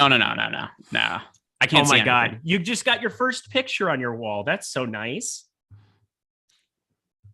Well, I have no clue what's going on, so I don't even know. Everybody just can enjoy Tyler Zander's work. Honestly, Tyler Zander, best producer at Awesemo.com as of today. Oh my God!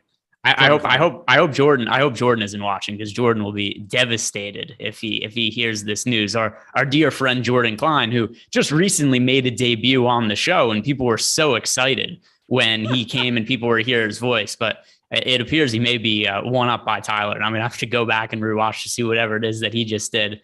LaMelo Ball, though. LaMelo Ball. Massively different play for me on FanDuel versus DraftKings. Not because he's different points per dollar or anything. He's only 8,000 on FanDuel, but I just think the 40% ownership is about appropriate. DK, the ceiling's still really high. His salary's down to 8,900, but he's only 17% owned right now. So I think LaMelo Ball, looking at DK, somebody worth being well over the field on. FanDuel, it's about appropriate ownership. All right. Yeah, FanDuel, it's about appropriate. DK, I'm just going to slam a lot of LaMelo Ball, I think. Makes a lot of sense to me there. God, I can't get over how good that was, Tyler. You're the man, at least for today. And then Jordan Klein will be the man probably tomorrow, but that's how it works.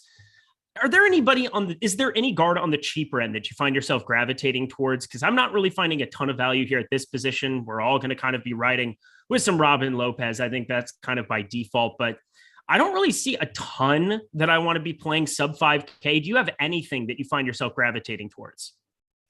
By the way, we just got news. Jimmy Butler on track to play today. Mm-hmm. I like him on FanDuel at his price point, which I was just saying before. Over on DK, where he's 9,800, I don't really feel a need to get to him at that kind of salary, but where he's 92 on FanDuel, that's pretty interesting to me, especially where he's multi-position eligible. DK only has small forward eligibility. Quick reaction to Jimmy Butler being in? Yeah, Jimmy Butler's really good when you have absent Bam Adebayo, and he's been awesome this entire season. What do you think the minutes are going to look like? He hasn't played in almost 2 weeks. It's been 11 days, the 3rd of January here. Played 28 minutes in that one, dinged up, and it's been that right ankle the whole time. So I'm going to get to a lot of him on FanDuel. I think that price, 9,200, looks really, really appetizing. I think DK, again, you're talking about the positional eligibility for him there, where he's small forward, only 9,800. That's a tough ask to want to do that. Play multiple sites, play over at Yahoo. I want to see what his tag is over there as well. He's stayed pretty expensive over there, even though he hasn't been playing. I know I listed him off last night. I think he's still in like that mid 40s. He is $45. That's not going to be something for me either over on Yahoo. So FanDuel only play for me. Yeah, I'm looking at his minutes to see just what could we maybe expect from him, because he's missed quite a bit of games this year. And we've seen like, oh, look, Jimmy Butler's back for 4 or 5 games. Jimmy Butler's hurt. Jimmy Butler's back for 4 or 5 games. Then he misses 4 or 5.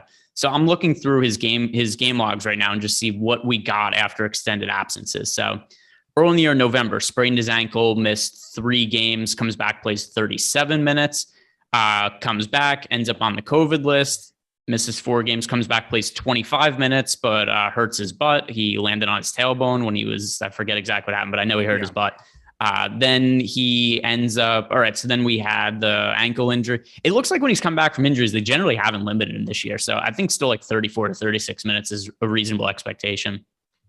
I think that's probably correct. Yeah, again, it hasn't been, anytime he's been active, he's played a lot of minutes. No question. I'm just kind of going through some of the rates here. 9,200 FanDuel. That's just going to be the only spot I'm probably going to get to any of him. I don't find him that necessary for the DraftKings slate. Rest of the guards here, though. First of all, so many great super chats. The Unstoppable. He told me he corrected Milo, right? Or Milo. Milo was what he said. The Unstoppable Milo nowhere. Greg looks like Shia LaBeouf in that pick. He absolutely does. That was worth the $1.99, as was Clown in 01's $5. Greg looks like Bob Ross's son. I think that's the winner.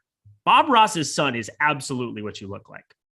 To me, I mean, I'll take Bob Ross. I kind of like the Robin Lopez tie-in just because he's the chalk play today. Yeah. But yeah, Bob Ross, certainly a good shout out. I've got a lot of Will Ferrell in semi-pro. Got that a lot on Twitter. The one that Joey Corman sent to me, which I think was the funniest, is Michael Cera with Jonah Hill's hair in Superbad.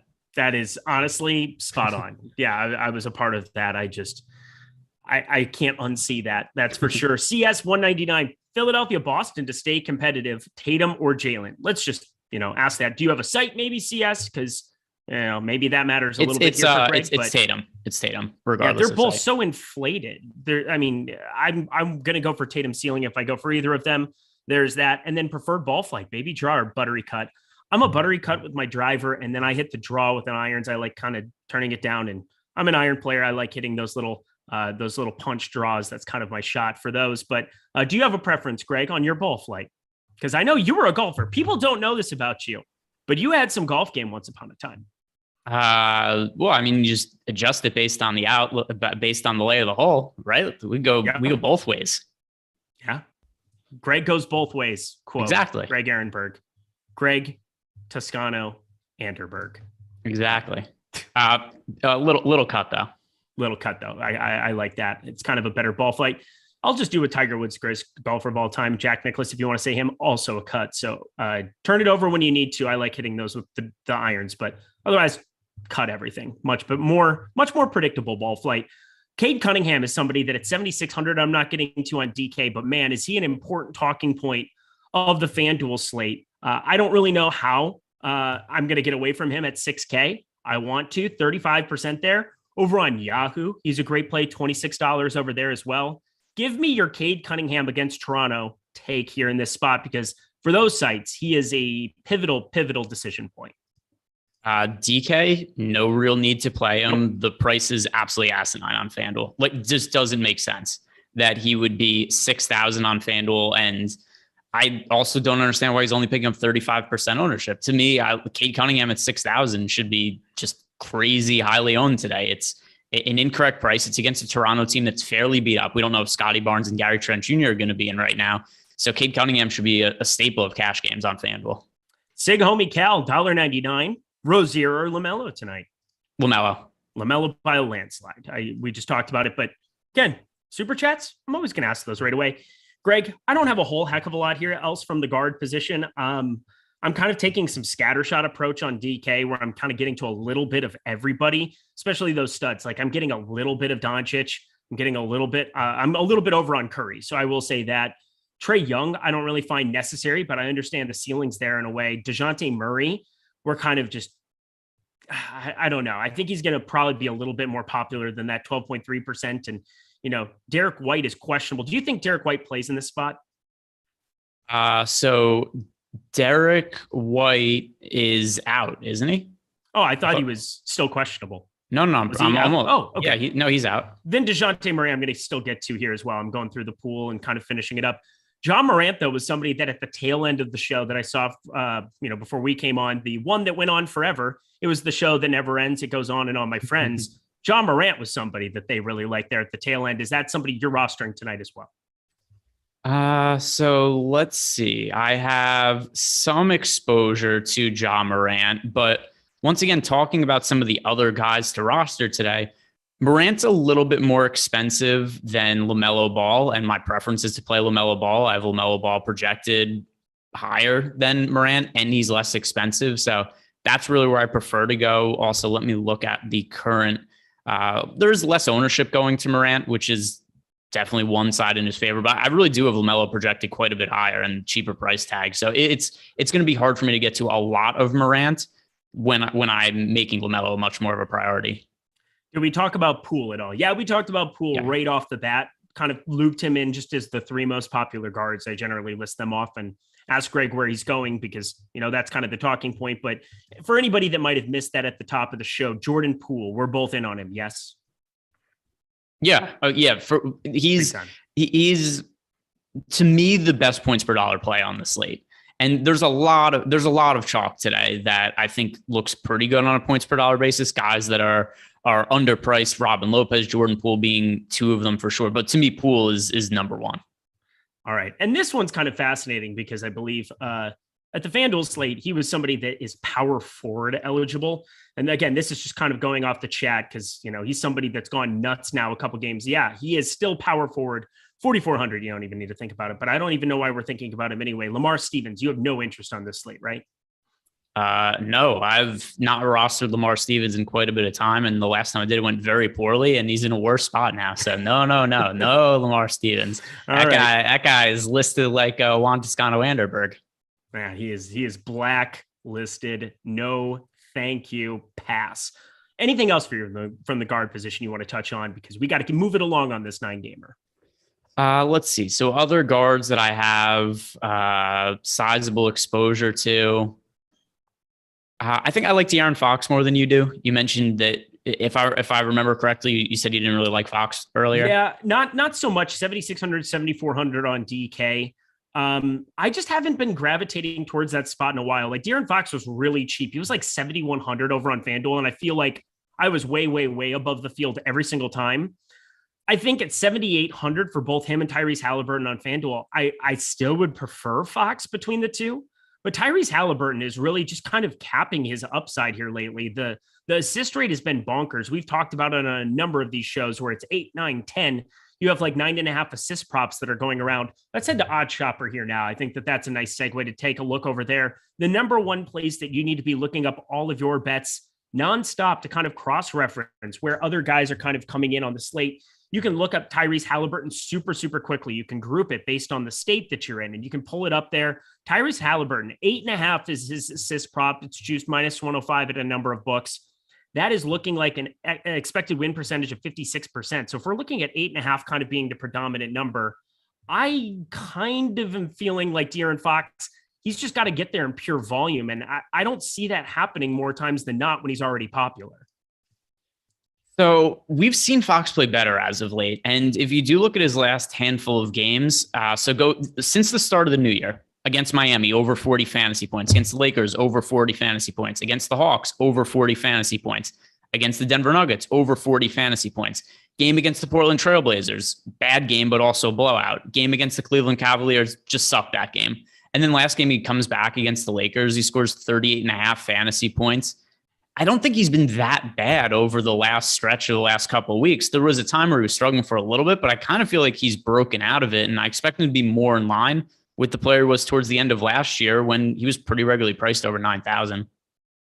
Gabriel Mifrin. Oh, wait, hold up. I made out with Eric in middle school. No, you probably didn't. That would be weird. Sioux Falls, South Dakota. Patrick Henry, middle school. Hi. Gabriel Mifrin. Halliburton or Cole Anthony on FanDuel. What you think? I like Cole Anthony a lot more. Let's see. Cole Anthony. So here's one. We're going to disagree on a few things there. I really like that Kings Rockets game. It is a 240.5 total. The next highest total on the entire slate is 225. in the Golden State Chicago game. It's so hard for me to ignore a game when there's expected to be that many points, that many possessions in that game overall. And then something else to consider with Cole Anthony, they're getting Jalen Suggs back, and that could take a couple of minutes away from Cole Anthony. So it's going to be Halliburton for me. I really do like stacking up that Rockets-Kings game. I get it. I totally do. 240.5, massive total here. It's just so frustrating trying to roster both of them at 7,800 on FanDuel, where, I've been playing a little bit and going well. It's just, it feels like one of those spots where like you get to that late night portion and you're trying to figure out what to do with your rosters, and you have two identical plays, and it's really hard for me to figure out who's going to be higher owned between the two. Over on DK, obviously they're already very, very popular. I'm trying to find ways to just get a little bit different. And so also, I'm not going to be able to be around my phone at 7 p.m. So that might be part of it, where I can kind of hit eject on the late night hammer for the first time in my entire life, because that's all I do is preach late swap here on this one. We got a Sixers starting line at Maxey, Curry, Thibault, Harris, and Embiid, exactly what we expected. Nothing really to report there. I find it strange I'm getting to nobody from there. Schroeder, Brown, Tatum, Horford, Robert Williams for the Celtics. I don't really think there's anything to talk about here. Should we move on from guard? Let's see. Yeah, we've hit on everything that's important. We could hit these super chats and move over to forward. All right. We're going to hit on Super Wild Card Weekend. Super Wild, right? Isn't that the thing? It's like, what is it? It's White. What's his name from Dodgeball? Who's Ben Stiller's character from it? Whitman. Oh yeah, I know you're White Whitman. Is that right? I feel like White was his first name. I can't remember, but either way, he goes, "Let's get naughty. Let's get freaking naughty." I feel like that's super wild. It is. I can't remember. It's been so long since I saw the movie. We all know who you're talking about, but I don't remember the name of the character. The movie came out in 2004. How old are we? LaFleur. Little bit of that. White Goodman. Either way, White Goodman. Thank you, White Goodman. There it is. Super Wild Card Weekend is here now through Monday, January 17th. Use Super Wild at checkout. That is the promo code that I just butchered there. Super Wild, all caps, one word. $1 for the NFL Express Weekly Pass. That gives you every single game, player, and ownership rankings for all of those NFL slates that we have for the weekend. $1 to check it out. That is ridiculous. That's an absurd promo. If you activate it on Saturday, you'll have all of those for the 3 days. Don't miss out on this, because I promise you, with all of the guys who are smashing behind the scenes, not just Alex Baker, the number one player in the world there, Awesemo himself, but Sean's on. We've got Steve Buzzard, DeColts himself. We've got everybody that you can imagine, all the Awesemo avatars at the top end of these massive GPPs. If you want the same information and the same projections they're using, use this offer. Jesus, super wild. Check it out. Stop guessing. Start winning. Join us here at Awesemo Plus today. All right, let's head over to the forward spot. Again, I'm trying to fly here. We got 27 minutes. We're playing a little bit of catch up. Thanks, Loughy and Adam. But here we go. Harrison Barnes, very, very popular, that same game environment. One of the reasons that I don't find myself gravitating towards Halliburton and towards a lot of Foxes, I am gravitating a lot towards Harrison Barnes chalk here for Sacramento. If you want to stack up that game, so be it. As Greg said, 240.5 total. It's a big number. Hard to find that elsewhere on any slate in the NBA here lately. But at 5,500 at small forward, I find myself rostering him quite a bit. You also get power forward over on DK. FanDuel, he's been popular pretty much every single slate forever. So he's going to continue to be popular so long as he's at the exact same $5,500 tag over there. What are you doing with him specifically on this slate? Yeah, so Harrison Barnes also, I think, like I said, this game is pretty difficult for me to get away from. And I think from the Kings, I like Fox a lot. I think Barnes looks good. And then you can run it back with some guys. We didn't talk about him specifically at guard, but Kevin Porter Jr., particularly for just mixing him with some of the Kings players. You could go really heavy Kings and Rockets. And I don't think there's going to be that many people, even if these pieces are individually popular, they're going to have lineups that have like Porter Jr., Christian Wood, Fox, Harrison Barnes, maybe Metu or Bagley if Holmes is out, and just mixing all of them together. And then you just hope like, all right, we actually get this game to go shoot out and the final score is like 125, 120. And then there's just fantasy points all around. All right. Rest of the position here. Yeah, I am in absolute speed mode here to try to get you guys all caught up on everything here.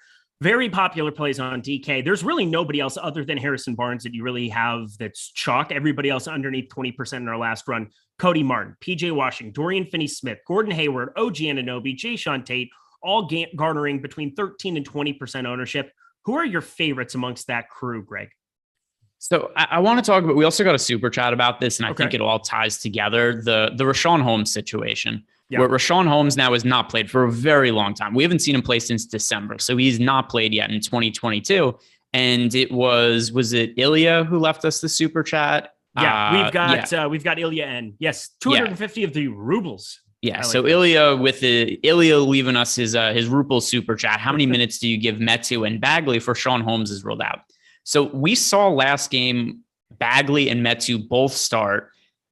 We saw 22 minutes from Metu, 30 minutes from Bagley. And I think there's a little bit of variables to it, but I think we see the two of them combined for, like 52 to 54 minutes, which make both of them really strong GPP plays. And also, I mentioned before, I think that if we are to get at some point today, no Rashawn Holmes, him to get ruled out, or we find out that Rashawn Holmes is going to be on a minutes restriction, then I think there's a real opportunity for these guys to be really strong pivots with a lot of upside off of Robin Lopez is going to be really popular. And it's not to say that Robin Lopez individually isn't a good play, but I would have Metu and Bagley kind of projected comparably if there's no Rashawn Holmes. Also keep in mind Tristan Thompson's already been ruled out. So those are two guys that I also really like adding into the mix for potential stacking of the Rockets Kings game that I don't think people are really going to be on. Interesting. I don't mind that. I think that kind of makes it a little bit more intriguing. I think on FanDuel, our projections do not like Kevin Porter Jr. I think rightfully so if you look at his box score, that's for sure. But yeah, as you said, the game environment is very, very enticing to maybe I will just stack up that game in a lineup or two here. Maybe that's kind of a fun thing to kind of get some exposure to it and sweat it a little bit more. But never normally am thinking about doing that on any kind of a slate, unless it's just value-based or there's just no ownership going that direction or, something of that nature. But Houston, Sacramento would be as prime of an example as you could possibly get. We got the Raptors starting lineup. Van Vliet, Anunoby, Barnes is in, so that's good to see. Siakam and Birch. So there's your starting five there. I don't really think that that's a surprise. I mean, we're waiting on the Barnes news. Good to see that he's in. I don't have to be adjusting too much. FanDuel, you have this forward position. It's a little bit more intriguing. Gordon Hayward, 6,500 is going to be very popular coming off his 50 spot. OG Anunoby, 6,200. I think with Barnes in there, I'm a little less enthusiastic, but I still would want to probably get over 27% on him at 6,200. Kevin Porter Jr., $5,700, that game environment. A lot of the same talking points, but as Greg said, definitely kind of waiting on some of that Holmes news. Might be a very profitable way to go. Looks like Metu at 4,300 on DK, just an intriguing spot to probably just wait and pivot into other places in that game if it doesn't work out. Eric Gordon, $500, kind of a shooting guard and small forward there. Anybody else for you? Like Evan Mobley, somebody that I always want to talk about at the forward position. It seems like every slate, 7,300. I think on FanDuel, where you get those extra bumps for stocks, it works out really nicely to get to him. Miles Bridges is now expensive on DK, 8K. That's gone up from 7,500 last slate, but seems like one of those slates where you can take more of those shots than normal on some mispriced guys, maybe, for the worst of it, just who have massive ceilings, like Miles Bridges. Is there anybody else that's low owned that you're getting to a lot of? I wouldn't say a lot, but I'm well over the field on DK, at least on Otto Porter Jr. So a little surprising to see that he wasn't resting today, but then I guess it kind of makes sense when you consider that yesterday the Warriors got absolutely torched by the Milwaukee Bucks. They only played Otto Porter a couple of minutes in all of the second half. He basically started the third quarter. They took him out one of the first whistles, never put him back in to save him for today. And with no Klay Thompson and some other players out for the Warriors, one of the main reasons we're getting to Jordan Poole, I also think Otto Porter benefits a lot. FanDuel has priced him up kind of assuming this was going to be the case. DK is not. So you look at the really cheap salary on DK and single-digit ownership on Otto Porter Jr., he's somebody who I think has a good contrarian option with some upside. All right, Greg, we are going to speed round some super chats. Let's fly. The unstoppable Milo Nowhere. DeRozan or LeVert on FanDuel?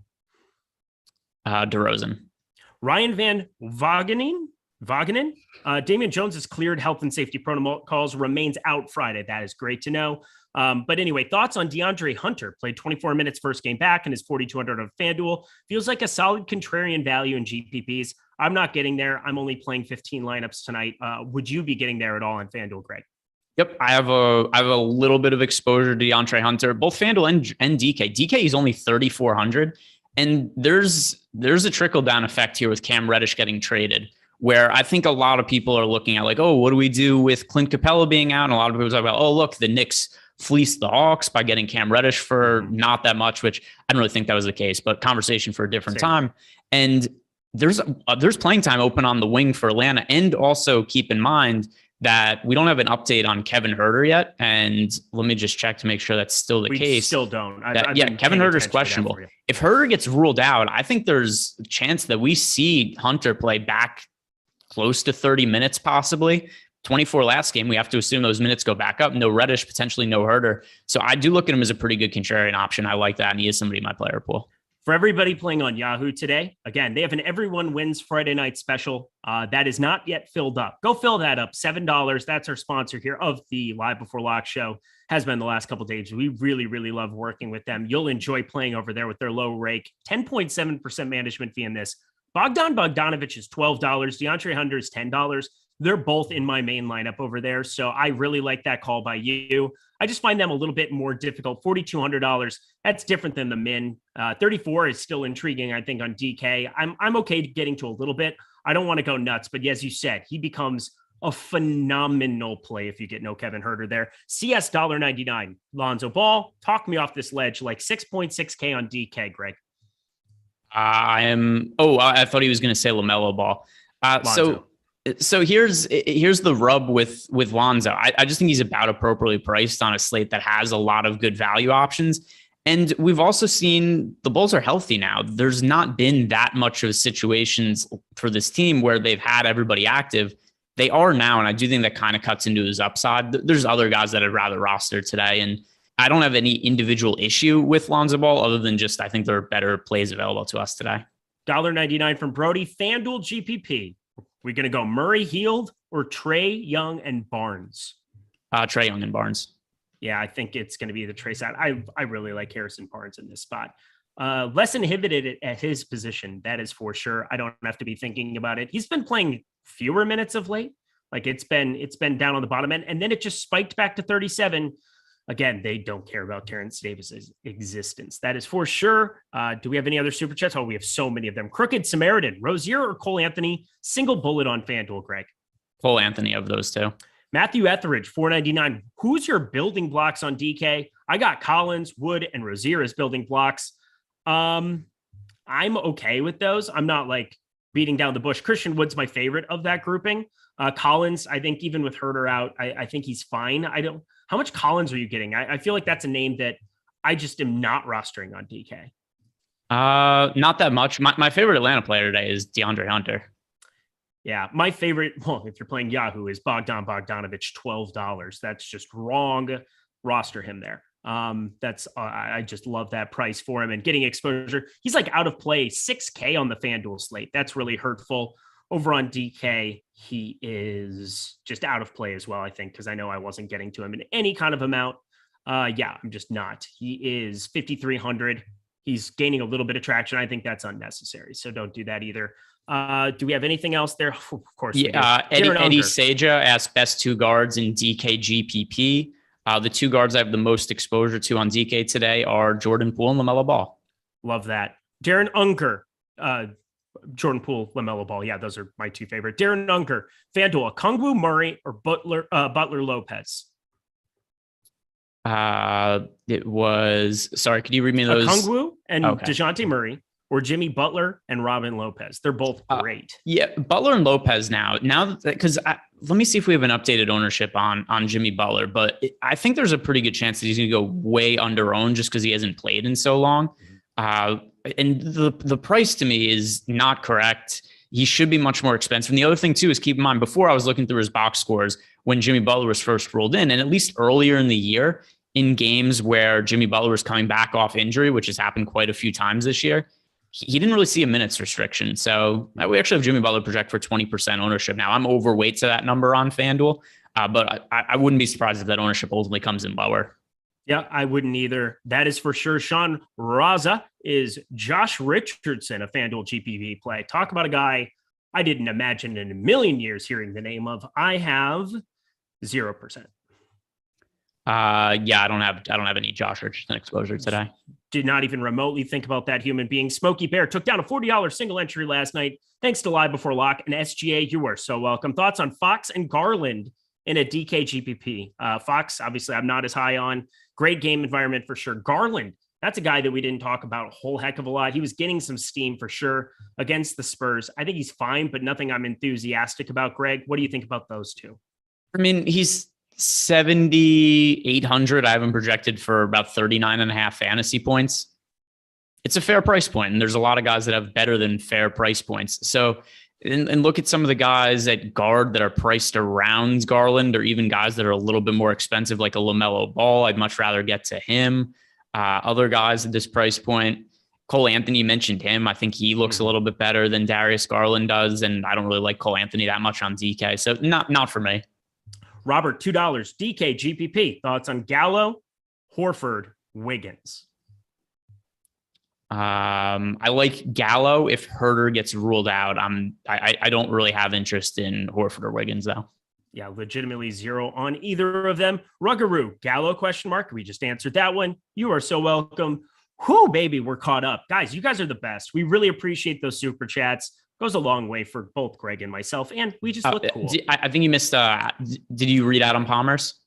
Adam Palmer finished with 310.4 on the beat. Beat the score of 310. Gracias on Macklemore calls.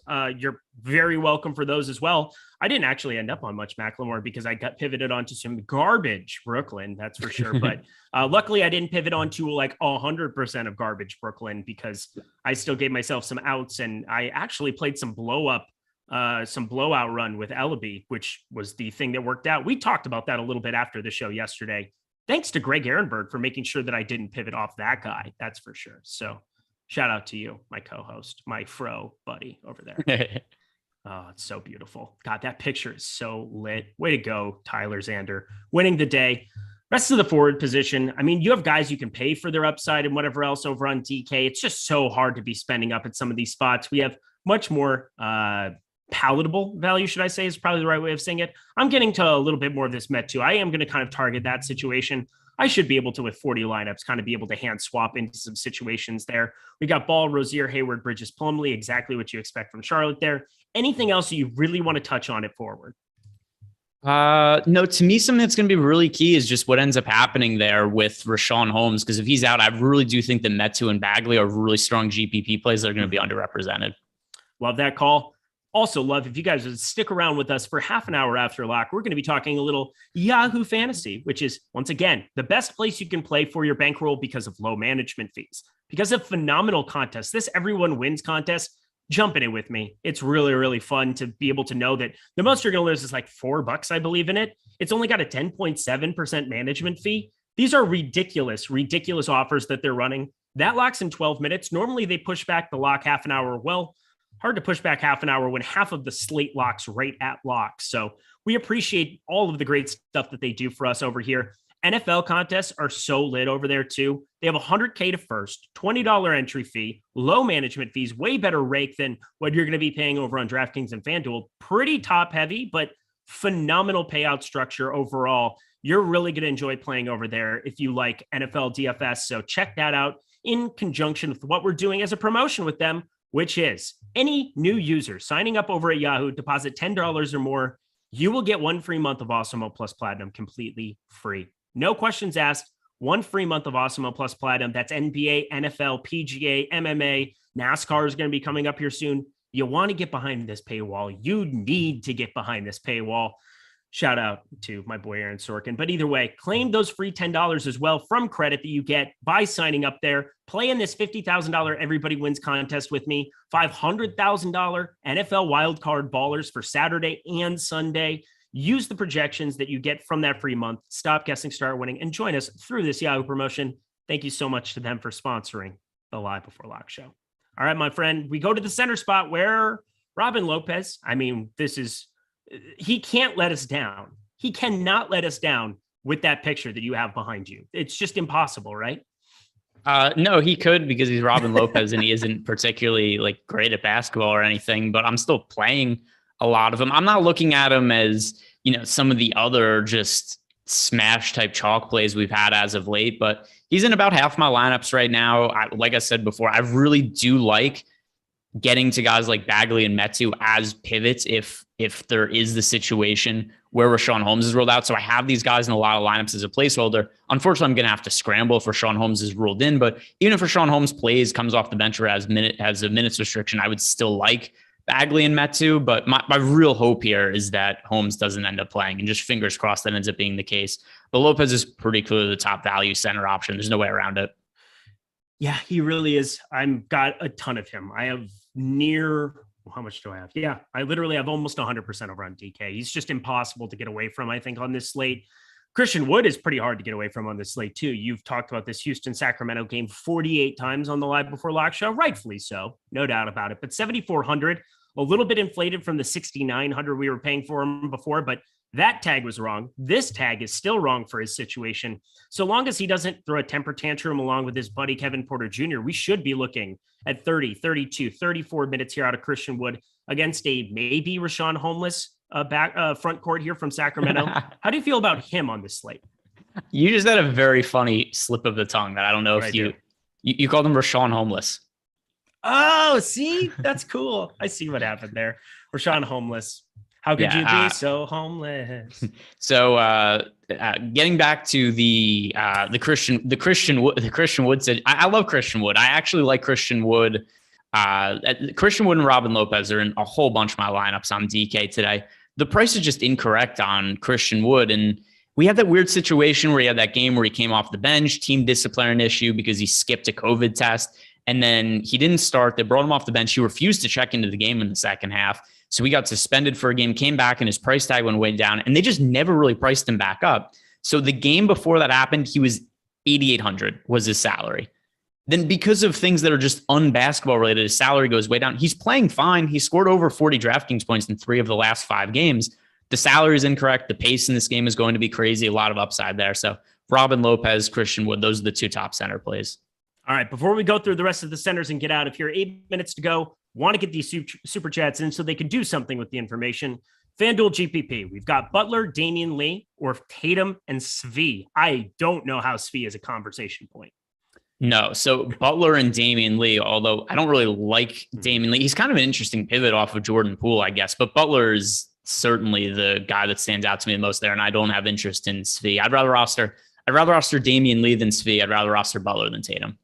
All right, we've got Everyone Hates Chris, 99 cents for the heck of it. You are very liked by us, so maybe everybody hates you, but maybe not. Ryan Nelson 02, we all love Yahoo. Yes, we do. Crooked Samaritan, is Hero less viable with Butler back? Absolutely. Yeah, Hero's pretty much unplayable to me now. Unplayable. There you go. All right, rest of the center position. Is there anybody else that you're getting to a substantial amount? I feel like Jakob Poeltl, somebody that you could definitely get to. Mason Plumlee, you could get to. Big news, Kevin Huerter ruled in. So I like Hunter. I like DeAndre Hunter a little bit less now. Do you think Huerter is at all potentially appealing here as a GPP option? Keep in mind, no Clint Capella, so the Hawks could play smaller. But then also, Kevin Knox, a trade for me, is probably never going to end up playing for them. But no Cam Reddish in the rotation either, extra wing minutes. Kevin Huerter made me $25,000 like less than a week ago, or literally a week ago. So yes, I could play some Kevin Huerter for now until forever. Run it back. Running it back, baby. Will he go for 47 tonight? Probably not. But these are the things you can hope for. I'm happy getting to a little bit. I don't have a problem with it. Rest of the center spots, though, just to kind of finish this all up. We've got Mason Plumlee, Jared Allen, Evan Mobley. You can play, obviously, at center. Mason Plumlee, though, 4,100. I am surprised not enough people are really getting there. He projects out decently well. I get it, 23 and a half minutes. But if you're going to see some minutes on the other side coming in for Robin Lopez, I could see them staying with Mason Plumlee a little bit longer in this spot. He's only 4,100. Is that a bullet you're willing to try to shoot with me? I don't know why I said it that way. Let's see. Yeah, it was almost the Kevin Porter Jr. situation on the Wizards broadcast the other day. That was brutal. I don't even know what to think about that. It was just, it's pretty reasonable to assume that Kevin Porter Jr.'s dad, Kevin Porter, you would think that the same Kevin Porter who was in the NBA was, actually, I assume that was the same guy as well, but was not the case. So unfortunate slip of the tongue from, Mason Plumlee 4,100. I think he's also somebody who's a viable pivot off of off of Robin Lopez. It's a similar price point for him. Mason Plumlee is actually the better fantasy producer. The minutes just haven't been there all the way consistently, but for a tournament option, there's definitely upside. We got a $5 super chat from Eddie. Best pay up on DK GPP period. Lamelo Ball. Lamelo Ball is for me too. I would say if I had to play somebody else, Christian Wood. Does he fall 7,400? That's not really a pay up. We can't really say that. That's absurd. I would say DeJounte Murray would have to be it here. Would he be like your second guy? No. I guess I'm not paying up. So in Lamelo Ball, it's not like he's a super pay up option. And there are a lot of mid-range plays that I do like today. I know I like Fox more than you do, but then Christian Wood also, while he's going to be popular. I have a lot more lineups built in the mid-range than I normally would. OG Anunoby, somebody I'm overweight to the field on. Talked about Kevin Porter Jr. before as a potential piece and trying to get more exposure to that game. He makes sense to me. I'm not getting to the super high-end guys all that frequently today. Quit playing with Murray's name. What did I do wrong with Murray? What did I say? Is it like Murray? Did I miss something? What's happening?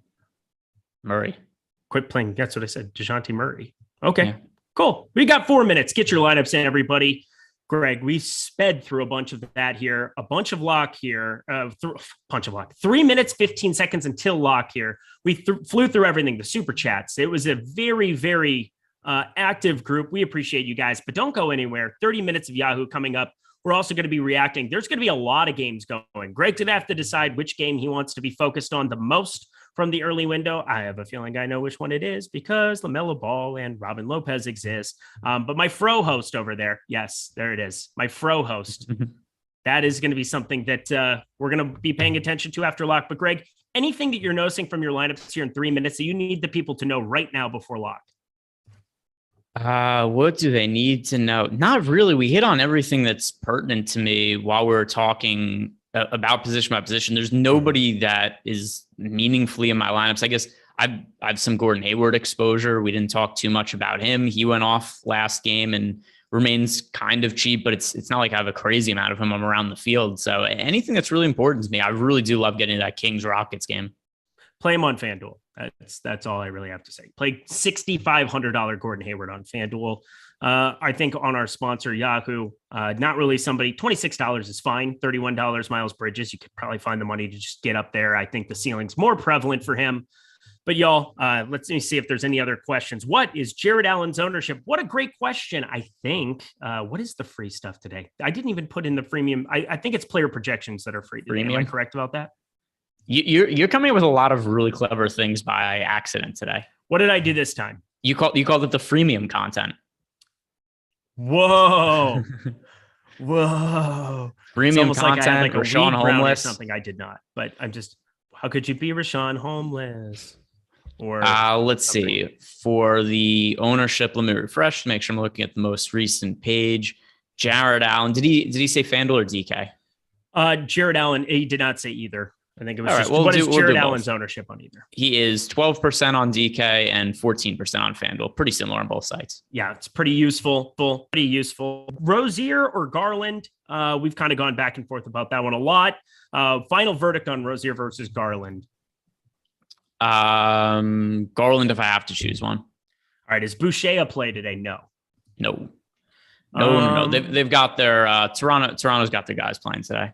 Eric on fire. Not even trying to be on fire. I guess I'm just on fire. Maybe I'm actually going to be on fire in this hotel room because, again, I've got the sun beating in on me. It's now getting a little bit hot here right now. Overheating a tiny bit.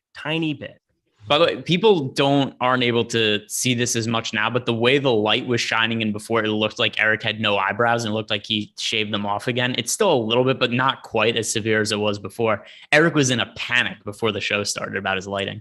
Yeah, because Loughy, threw it out there right away. And, it's just one of those things that you'll never live down. Those days, which, by the way, Spags, we got to see a little bit of Spags here on the Awesemo YouTube channel. Hopefully you guys definitely enjoyed that on the Contrary show. Go back and watch that. Go back and watch a lot of our NFL content in preparation for Saturday, no doubt about it. But good to see our old pal Spags hanging out, doing great stuff at his new spot. But also we like him back here at the old spot very, very much. We're at lock, y'all. Eric accidentally on fire. Yeah, no, I'm actually maybe a little bit on fire. It's starting to get hot, but that's just because it's Yahoo times, folks. I'm excited to talk some Yahoo fantasy with you. The best place you can play for your dollar. Some of the best contests across the industry. Actually, I'll revert and say this. The best contests in the entire industry. Lowest rake. That is better for you. They have a no rake contest here. No management fee. 75K playoff game changer. They have a 25K 6-game for all of the games here over the course of the weekend. 25K free roll. It's the NFL DFS playoff invitational round 1.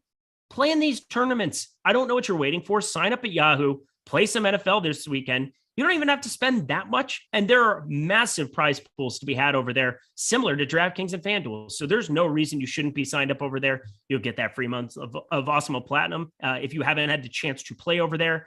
And of course, stick around with us here now as we talk for the next 29 minutes about the games going on, about some ownership, about all of the things we like over here on Yahoo for today. I have my lineup that's just getting going here now. I think Robin Lopez is the only guy. Oh, and Cade Cunningham I also played in this lineup, $26 here on my main lineup. So Cade Cunningham, Robin Lopez are just getting underway. So I'm going to be paying attention to those games. Greg, which game did you decide you're going to fire up here in the early window?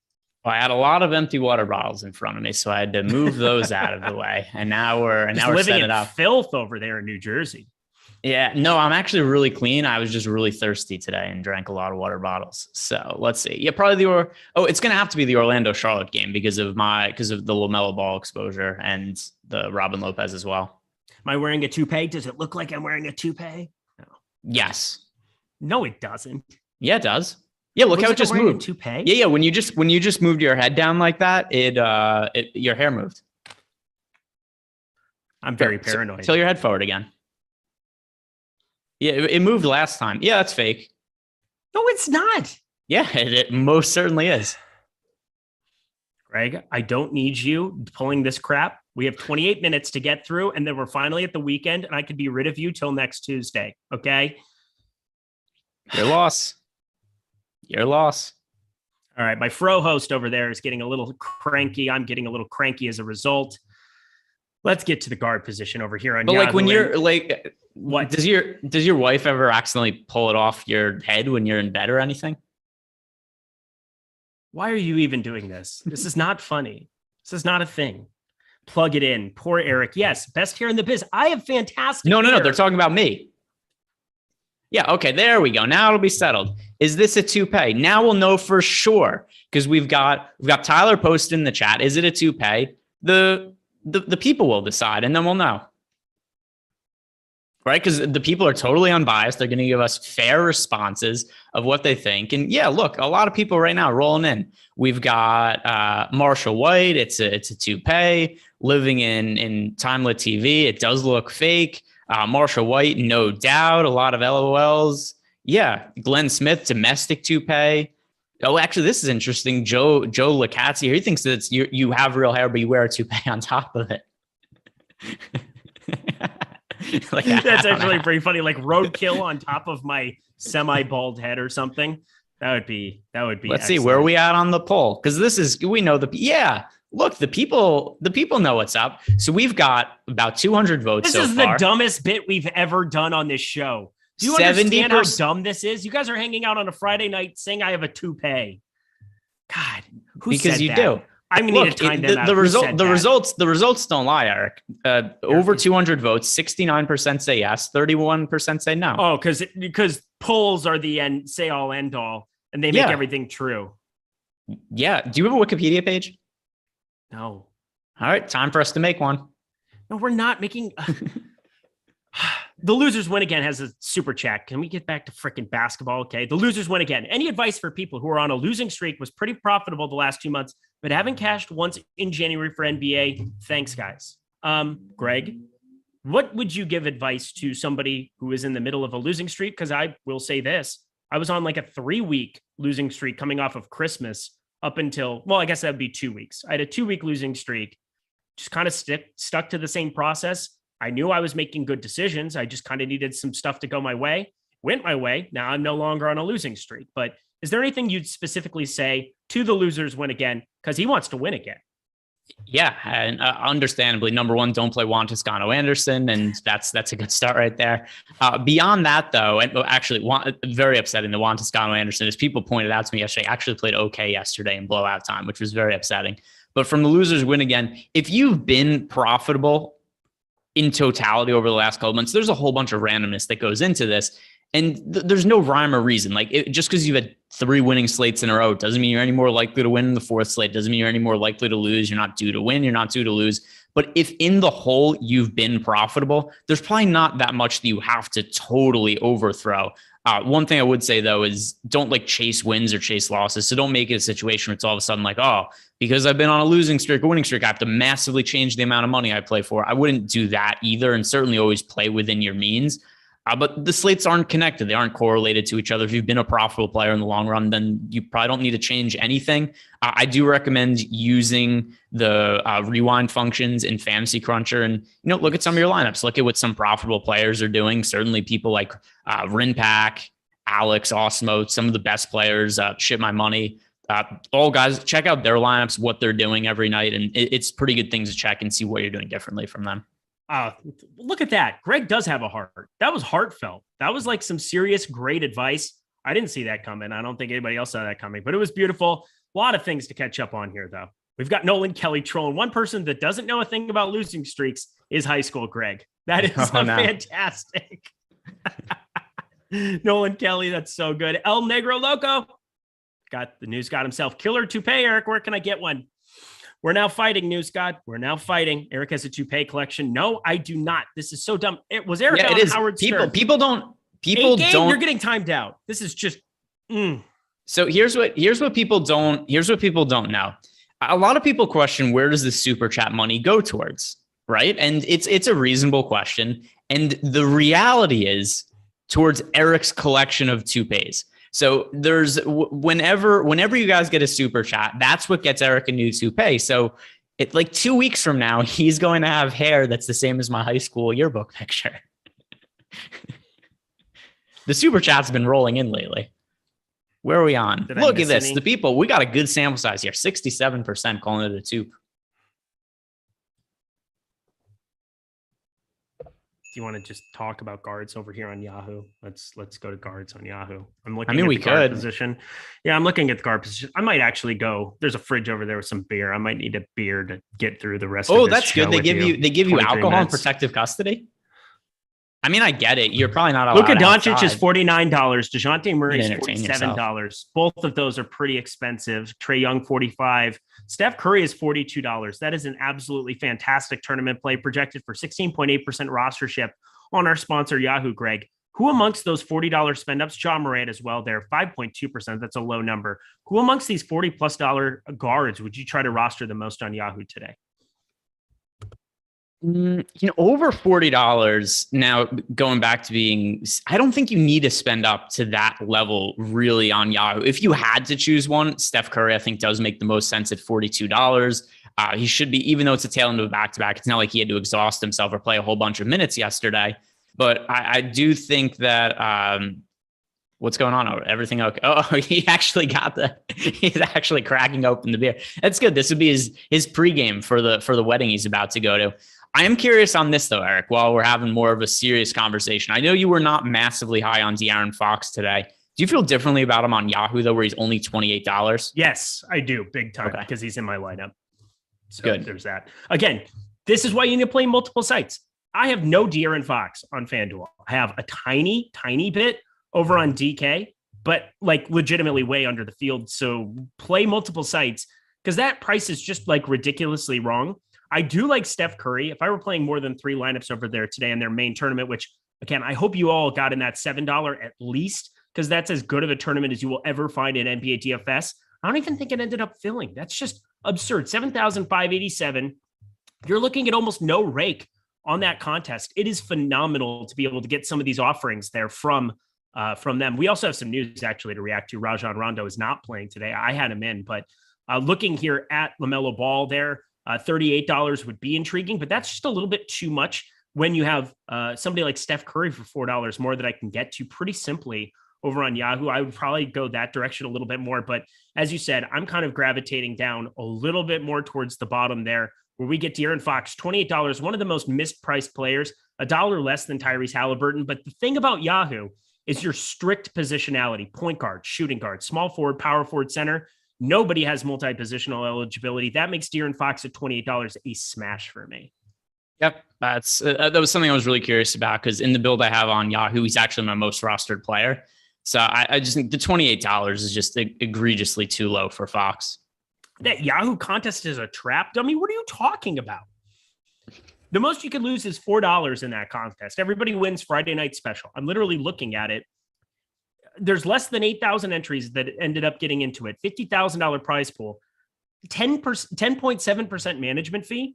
That's better than anything you're going to find over on DraftKings and FanDuel, unless you're playing in like the $1,650, like whatever that iteration is over on DK, or on FanDuel playing in like the 2222. Like, you're not going to find 10% rake anywhere. You're just not. So best of luck to you. Let's keep it on rolling here. Said Bogdanovich at the guard position, $12. My favorite play that is not even a play on any of the other sites. That is the guy that I definitely had circled that I wanted to be playing on Yahoo no matter what. Greg, how do you feel about his number over there? Yeah, $12, really cheap price point. He's been playing extended minutes lately. And once again, just to talk about what we said before, Kevin Huerter ultimately ended up getting ruled in. He was listed as questionable. There's no Cam Reddish anymore. And it's not that Reddish was somebody for the Atlanta Hawks who's playing a massive amount of minutes. And I know he's been dealing with an ankle injury recently, but this just secures all the playing time we've seen from Bogdanovich. He has played in recent games 41 minutes, 27 minutes. That game was in a blowout, though. 31 minutes, 32 minutes, 36 minutes. The minutes have been there for him, and they're really secure now that now that Cam Reddish isn't in the mix. Well, what's so funny? What happened? No, it looked like you were struggling, swallowing. I was struggling. Well, because this sun is so hot, and I was trying to think about a way that I can get these blinds closed, but they're all the way over here on the other side, and it's just like whatever. We're going to keep it going. Ryan Nelson, $02, $1.99, 2-pay season. No, it's not. We all still love you, Eric. No, you don't. J. Rowe. Now we know why Greg didn't make it as a comedian. I think he's funny, even if I hate him. And then, yeah. By the way, this has been strong content. By the way, J. Rowe, that's clearly just, what is that? A burner account for your wife or somebody? This is when we make fun of Eric. Number one, it's all in love. We all love Eric very, very much, and everybody should be following him on Twitter at Eric Lindquist, because he's such a good sport when we make fun of him. Even if he has to drink to get through the shows now. But yeah, this is good content here. We're having fun. Mr. Patrick, if you do the math, you actually, because you can still get money back from the contest, the rake actually goes down because you're guaranteed to pay out. If you're not guaranteed to pay out, yes, that would have been the effective rake. But because you're guaranteed to pay out no matter what, it's different. So run that back again. Best of luck to you. Orion, $1.99, FDGPP. 7 from Sacramento. Houston, too much. So 7 players from them. PS, nice to pay. God, I can't read a damn thing without getting shit right now. What in the world? Let's see. I'm timing this down. Pat, this is not the time, Mr. Patrick. I like you too. I think you're a very helpful person. I understand what you're saying, but you're wrong. I just did it. Yeah, so that seems to be a math issue on his end. As for Orion's question, I have no issue with 7 players from Sacramento, Houston. Load up on that game. Really good game to target. Greg, I mean, you've ruined my life. It's fine. You've ruined my life. I can handle it, but I can't handle it. But I can handle it. What if I grew my hair out and then back when I had it in high school? Yes, glory days. Yes, it would make me and feel then better. I shave it and ship it to you, and you can wear it on your head. Ship my toupee. Yeah, that's absolutely it. Eric's just a good actor. No, I'm not. Obviously not. That's the theme of this right now, is that I can't hide how I feel about Greg right now, which is not great. Let's jump to the forward position. You had to start drinking on the show just to get through it. Dude, 16 minutes of absolute hell incoming. Let's keep it going. I want to talk Yahoo, not hell over there. It's fantastic. Once again, play in some NFL this weekend. Best contest around the industry, bar none, no doubt about it. The forward position, very strange to see Maxi Khaliba at the top of it, but that's what happens when he's $11 because of the effective floor there at $10. A little bit of a different pricing puzzle to put together over on Yahoo. How do you feel about him? Otto Porter at $14. Anybody else that you'd roster quite a bit on Yahoo at forward today? Yeah, so as popular as Kleber is, I really like taking shots on, once again, something we talked about before, on the chance that there is no Rashawn Holmes. Chimezie Metu is $15 on Yahoo. And then we've also got Marvin Bagley at $11. So the same price as Maxi Kleber. I think those are really good pivots to get to. And, if we ultimately end up finding out that there is going to be Rashawn Holmes playing, we pivot. Those two games start at the same time. Dallas, Memphis, 10 o'clock. Houston, Sacramento, also at 10 o'clock Eastern time. Pretty easy. You play those guys instead of Maxi Kleber. If that ends up being the case that Holmes is in, you just pivot back to Kleber. But I think that's a good way to go on Yahoo as well. Hey, game. I see what you did there. Eric is handsome with a great personality and an excellent DFS player. He is one of the top 3 reasons I subscribe to Awesemo. If I time out everybody, do they come back and say the nice things about me? Because it's a good strategy. Out everybody. Who should I time out? When I'm 55, I hope my hair looks as good as Eric's. That's not who I'm going to time out. Eric Traub, I like you very much. Wait. That's a very backhanded compliment. He's saying you're 55. Oh. Time out. There it is. Just have a seat. Have a seat. Sit down. Sit. God. This is just dumb. Evan Mobley's $28. Andrew Wiggins is $21. Well, there's another one, by the way. Jamazoid. Eric, your hair is real and it is spectacular. See, this is not even fun anymore. This is not even fun. Eric needs a weave. That's pretty funny. Eric's advice is always free, but in real life, do we have to pay? Yeah, just subscribe to Awesemo through Yahoo. Sign up at Yahoo, $10 or more. Gets you 1 free month of Awesemo plus Platinum. You can get all of Greg Ehrenberg's and I's. We have NFL Pro Plays. I have PGA Pro Plays. We've started firing those up, but here again, you want to be checking those out. Look at this lovely promotion. Tyler Zander, he's on top of it. Not only is he posting yearbook photos on Greg's empty wall in the background, but we've got this promotion. Just use it. I don't even know what else to say. Let's keep going. Forward position. God, you guys are just savage. Hunter or Conquer? Hey, we have a basketball question. I'm excited. Bill W. Member for 4 months. Love it. Did you read the second part though? No, I'm not going to read the second part. Oh, there's a second part though. It's not just a basketball question. Your rug never looked so good. Period. Or actually exclamation mark, whatever. I did get a new rug for my office. That's probably what he's talking about, I assume. The duck noise in the background. That is DeAndre Hunter for me over contract. Hunter or Conchar, Eric? Who do you prefer? Hunter. 12 minutes. I'm literally counting the minutes to get out of here now because you've just... I don't know what to say. Rest of the forward spot here, OG Anunoby, $27. He's somebody that I'd be all right getting to in a couple lineups there. That game, though, I believe just locked. So not even really a talking point here at all anymore. Let's talk the Sacramento-Houston game because you talked about this Metu news. Let's kind of take a look at how we would kind of react to Holmes being ruled out over on Yahoo because right now we've got him ruled in, playing 25 minutes. Alex Len at $12 would become an intriguing option, although I don't know how you have many center spots left considering Robin Lopez, $13. There was somebody else that I really liked, Okongwu, $15. That's going to be really cheap over there compared to other sites as well. But let's just theorize and say Rashawn Holmes gets ruled out. How do you want to get to some Metu in your life, considering he's $15, a little bit more expensive? Marvin Bagley's $11. That's already projecting out pretty well. Who would you really like the most should Holmes get ruled out? Yeah, it would be Bagley for me. I still do like Metu as well. Just the swapping is easier though with Bagley, especially because we just talked about how popular Maxi Kleber is going to be, and he's the same exact salary as Marvin Bagley. So Bagley would be my preference there if Holmes is out, and just easier to make swaps by prioritizing Bagley instead of Metu. Bringing up the Alex Len component of this, he was moved out of the starting lineup last game, only ended up playing 17 minutes. So it doesn't look like he's going to be a big player in the rotation, at least as of now, unless he randomly ends up starting again. But I think Metu is probably secured a spot in the rotation if Holmes is to be out. Ramsey Dellinger, $10 to save for the pick I'm about to post or want to post of Eric with a different wig. I don't want to see that. To be bad. Hang on. Can we get Greg's hair on me? Can I get a Greg? Oh, yeah, that was what I wanted to do before. Tyler's not even there. Tyler. Yeah. Tyler.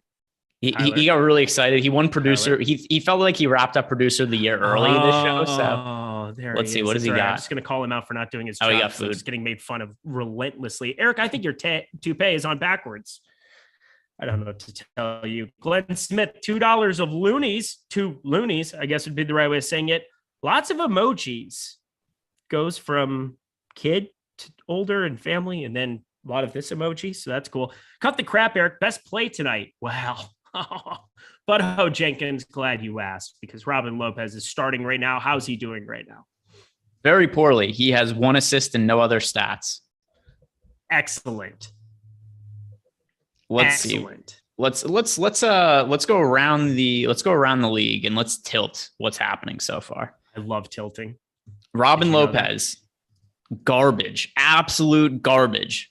No stats but an assist for Robin Lopez halfway through the first quarter. Lamelo, 7 points, 3 rebounds, and an assist so far. He's looking good for us. Pretty good. Other guys, really no other production from anybody else in this game. I know Gordon Hayward, he was somewhat popular. No points, 2 rebounds, no other stats. It's really just LaMelo that's standing out there right now.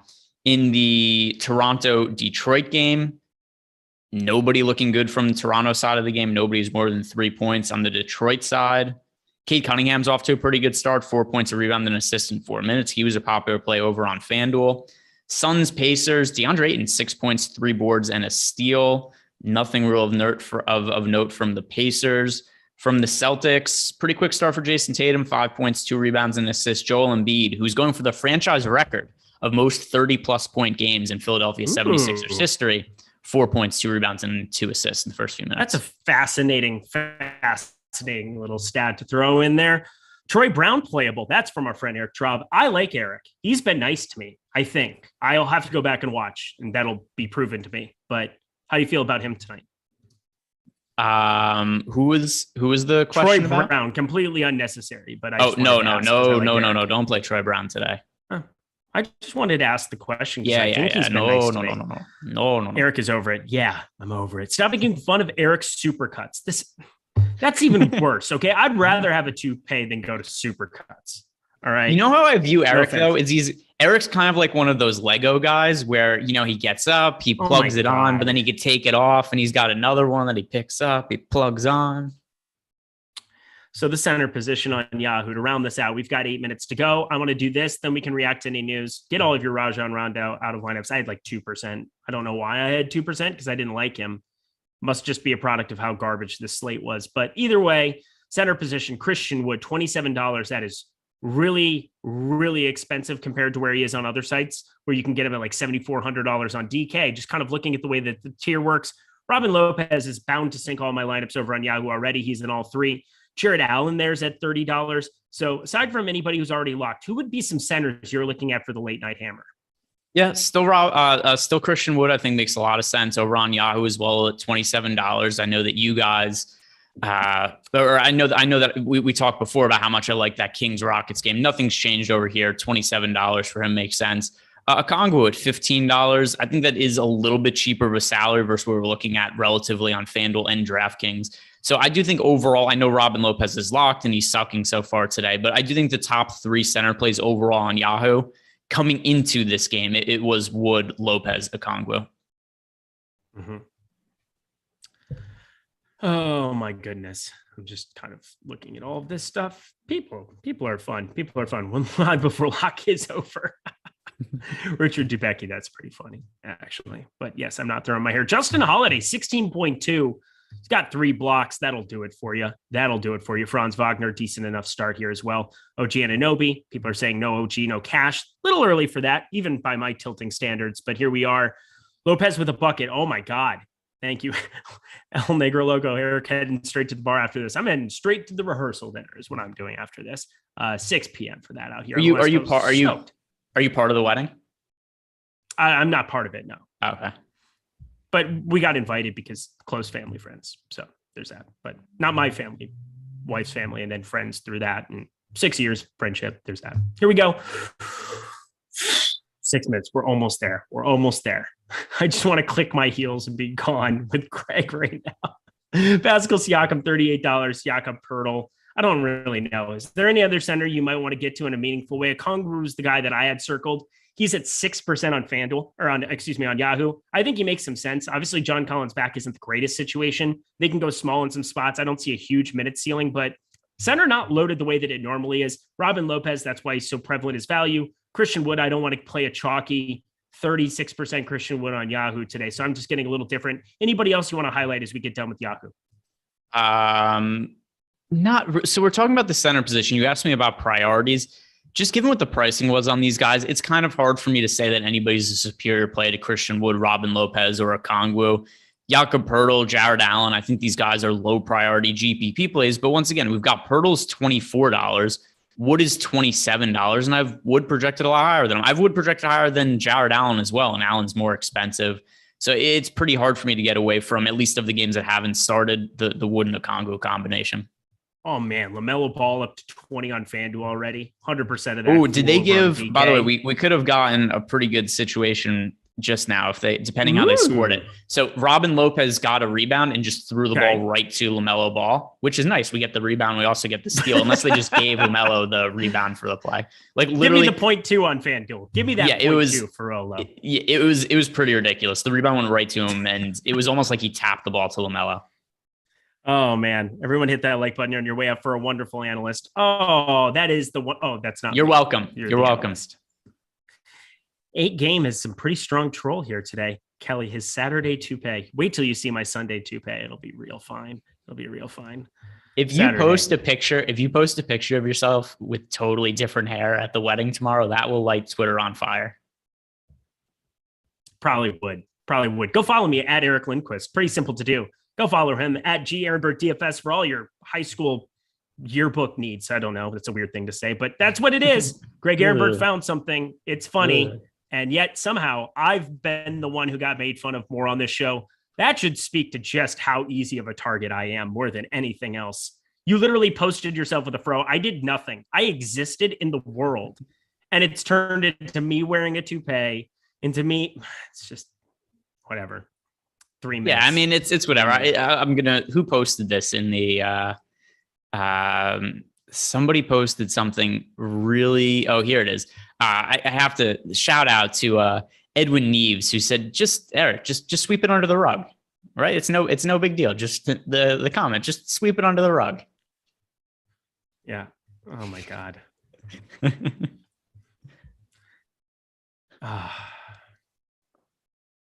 You know what's funny that people don't realize is that after these shows, not today because Eric has a wedding, typically Eric and I will get on in Zoom with each other, and we'll do this and just make fun of each other for hours after the show's end. But we'll usually have other guys, and it'll be Jordan Klein, it'll be Rinpack, sometimes be Joey Corman, who cheats at our player name guessing game. He does. What a cheat. Absolutely cheater. There's no way he got that one. No. I've never even heard of that guy, and I've heard of a lot of NBA players. Yeah, that was absurd. Yeah. So just so people know, Joey Corman, who runs all our social media accounts, we play this game in our group chat where people we post the Wikipedia page of a player. We don't say the player, just the teams that they've been on. He got this random Japanese player, played like half a season in the NBA, and then said the reason that player was in his search history is because he Googled him after he'd already guessed the answer correct. He's a liar. He's ruined the integrity of our game. We might have to boot him out of the group chat. Yeah, he might be gone now. He definitely. I think there's got to be some kind of a Rashawn Holmes law that we have to come up with that is basically saying that anything he does wrong, we just have to Rashawn Holmes him, where he has to have some kind of a bet with me, where he has to go on a date with one of my friends. That wouldn't be as fun. But either way, that is going to be the Yahoo show, guys. I hope you enjoyed. I sure didn't. That's for sure. I love Yahoo. Head over there, play on Yahoo, Tyler. I don't even know what's going on right now, but I had a blast. It's been a really fun week talking Yahoo. Play their NFL contests. I'm just telling you, no matter what you think, it is the best contest that you can play, period. End of story over there. Lowest rake, lowest management fee that you will find, period. 10.7% in that Saturday wild card baller. No better contest that you can jump in. $20 to get into that, 100K to first. Great payout structure. Check it out. Stop guessing, start winning. Join at Awesemo Plus today with the $10 deposit. You just simply play any of the paid contests over on Yahoo, and you'll get that free month of Awesemo Plus Platinum. So that's how you do it. Greg, any final words for the people as we log off for the weekend? Nope. Guys, have a good weekend. Subscribe to the YouTube channel. Like the video on the way out, and check out that super wild promo that we're running for football, because we do have a whole bunch of NFL content coming up tomorrow. Super wild. All caps, one word, $1 for all of that single game stuff. Make sure you check that out. It's as good as it gets. So for Tyler Zander behind the virtual glass, for Greg Ehrenberg, my fro host in crime, I'm Eric Lindquist. Happy Friday, y'all.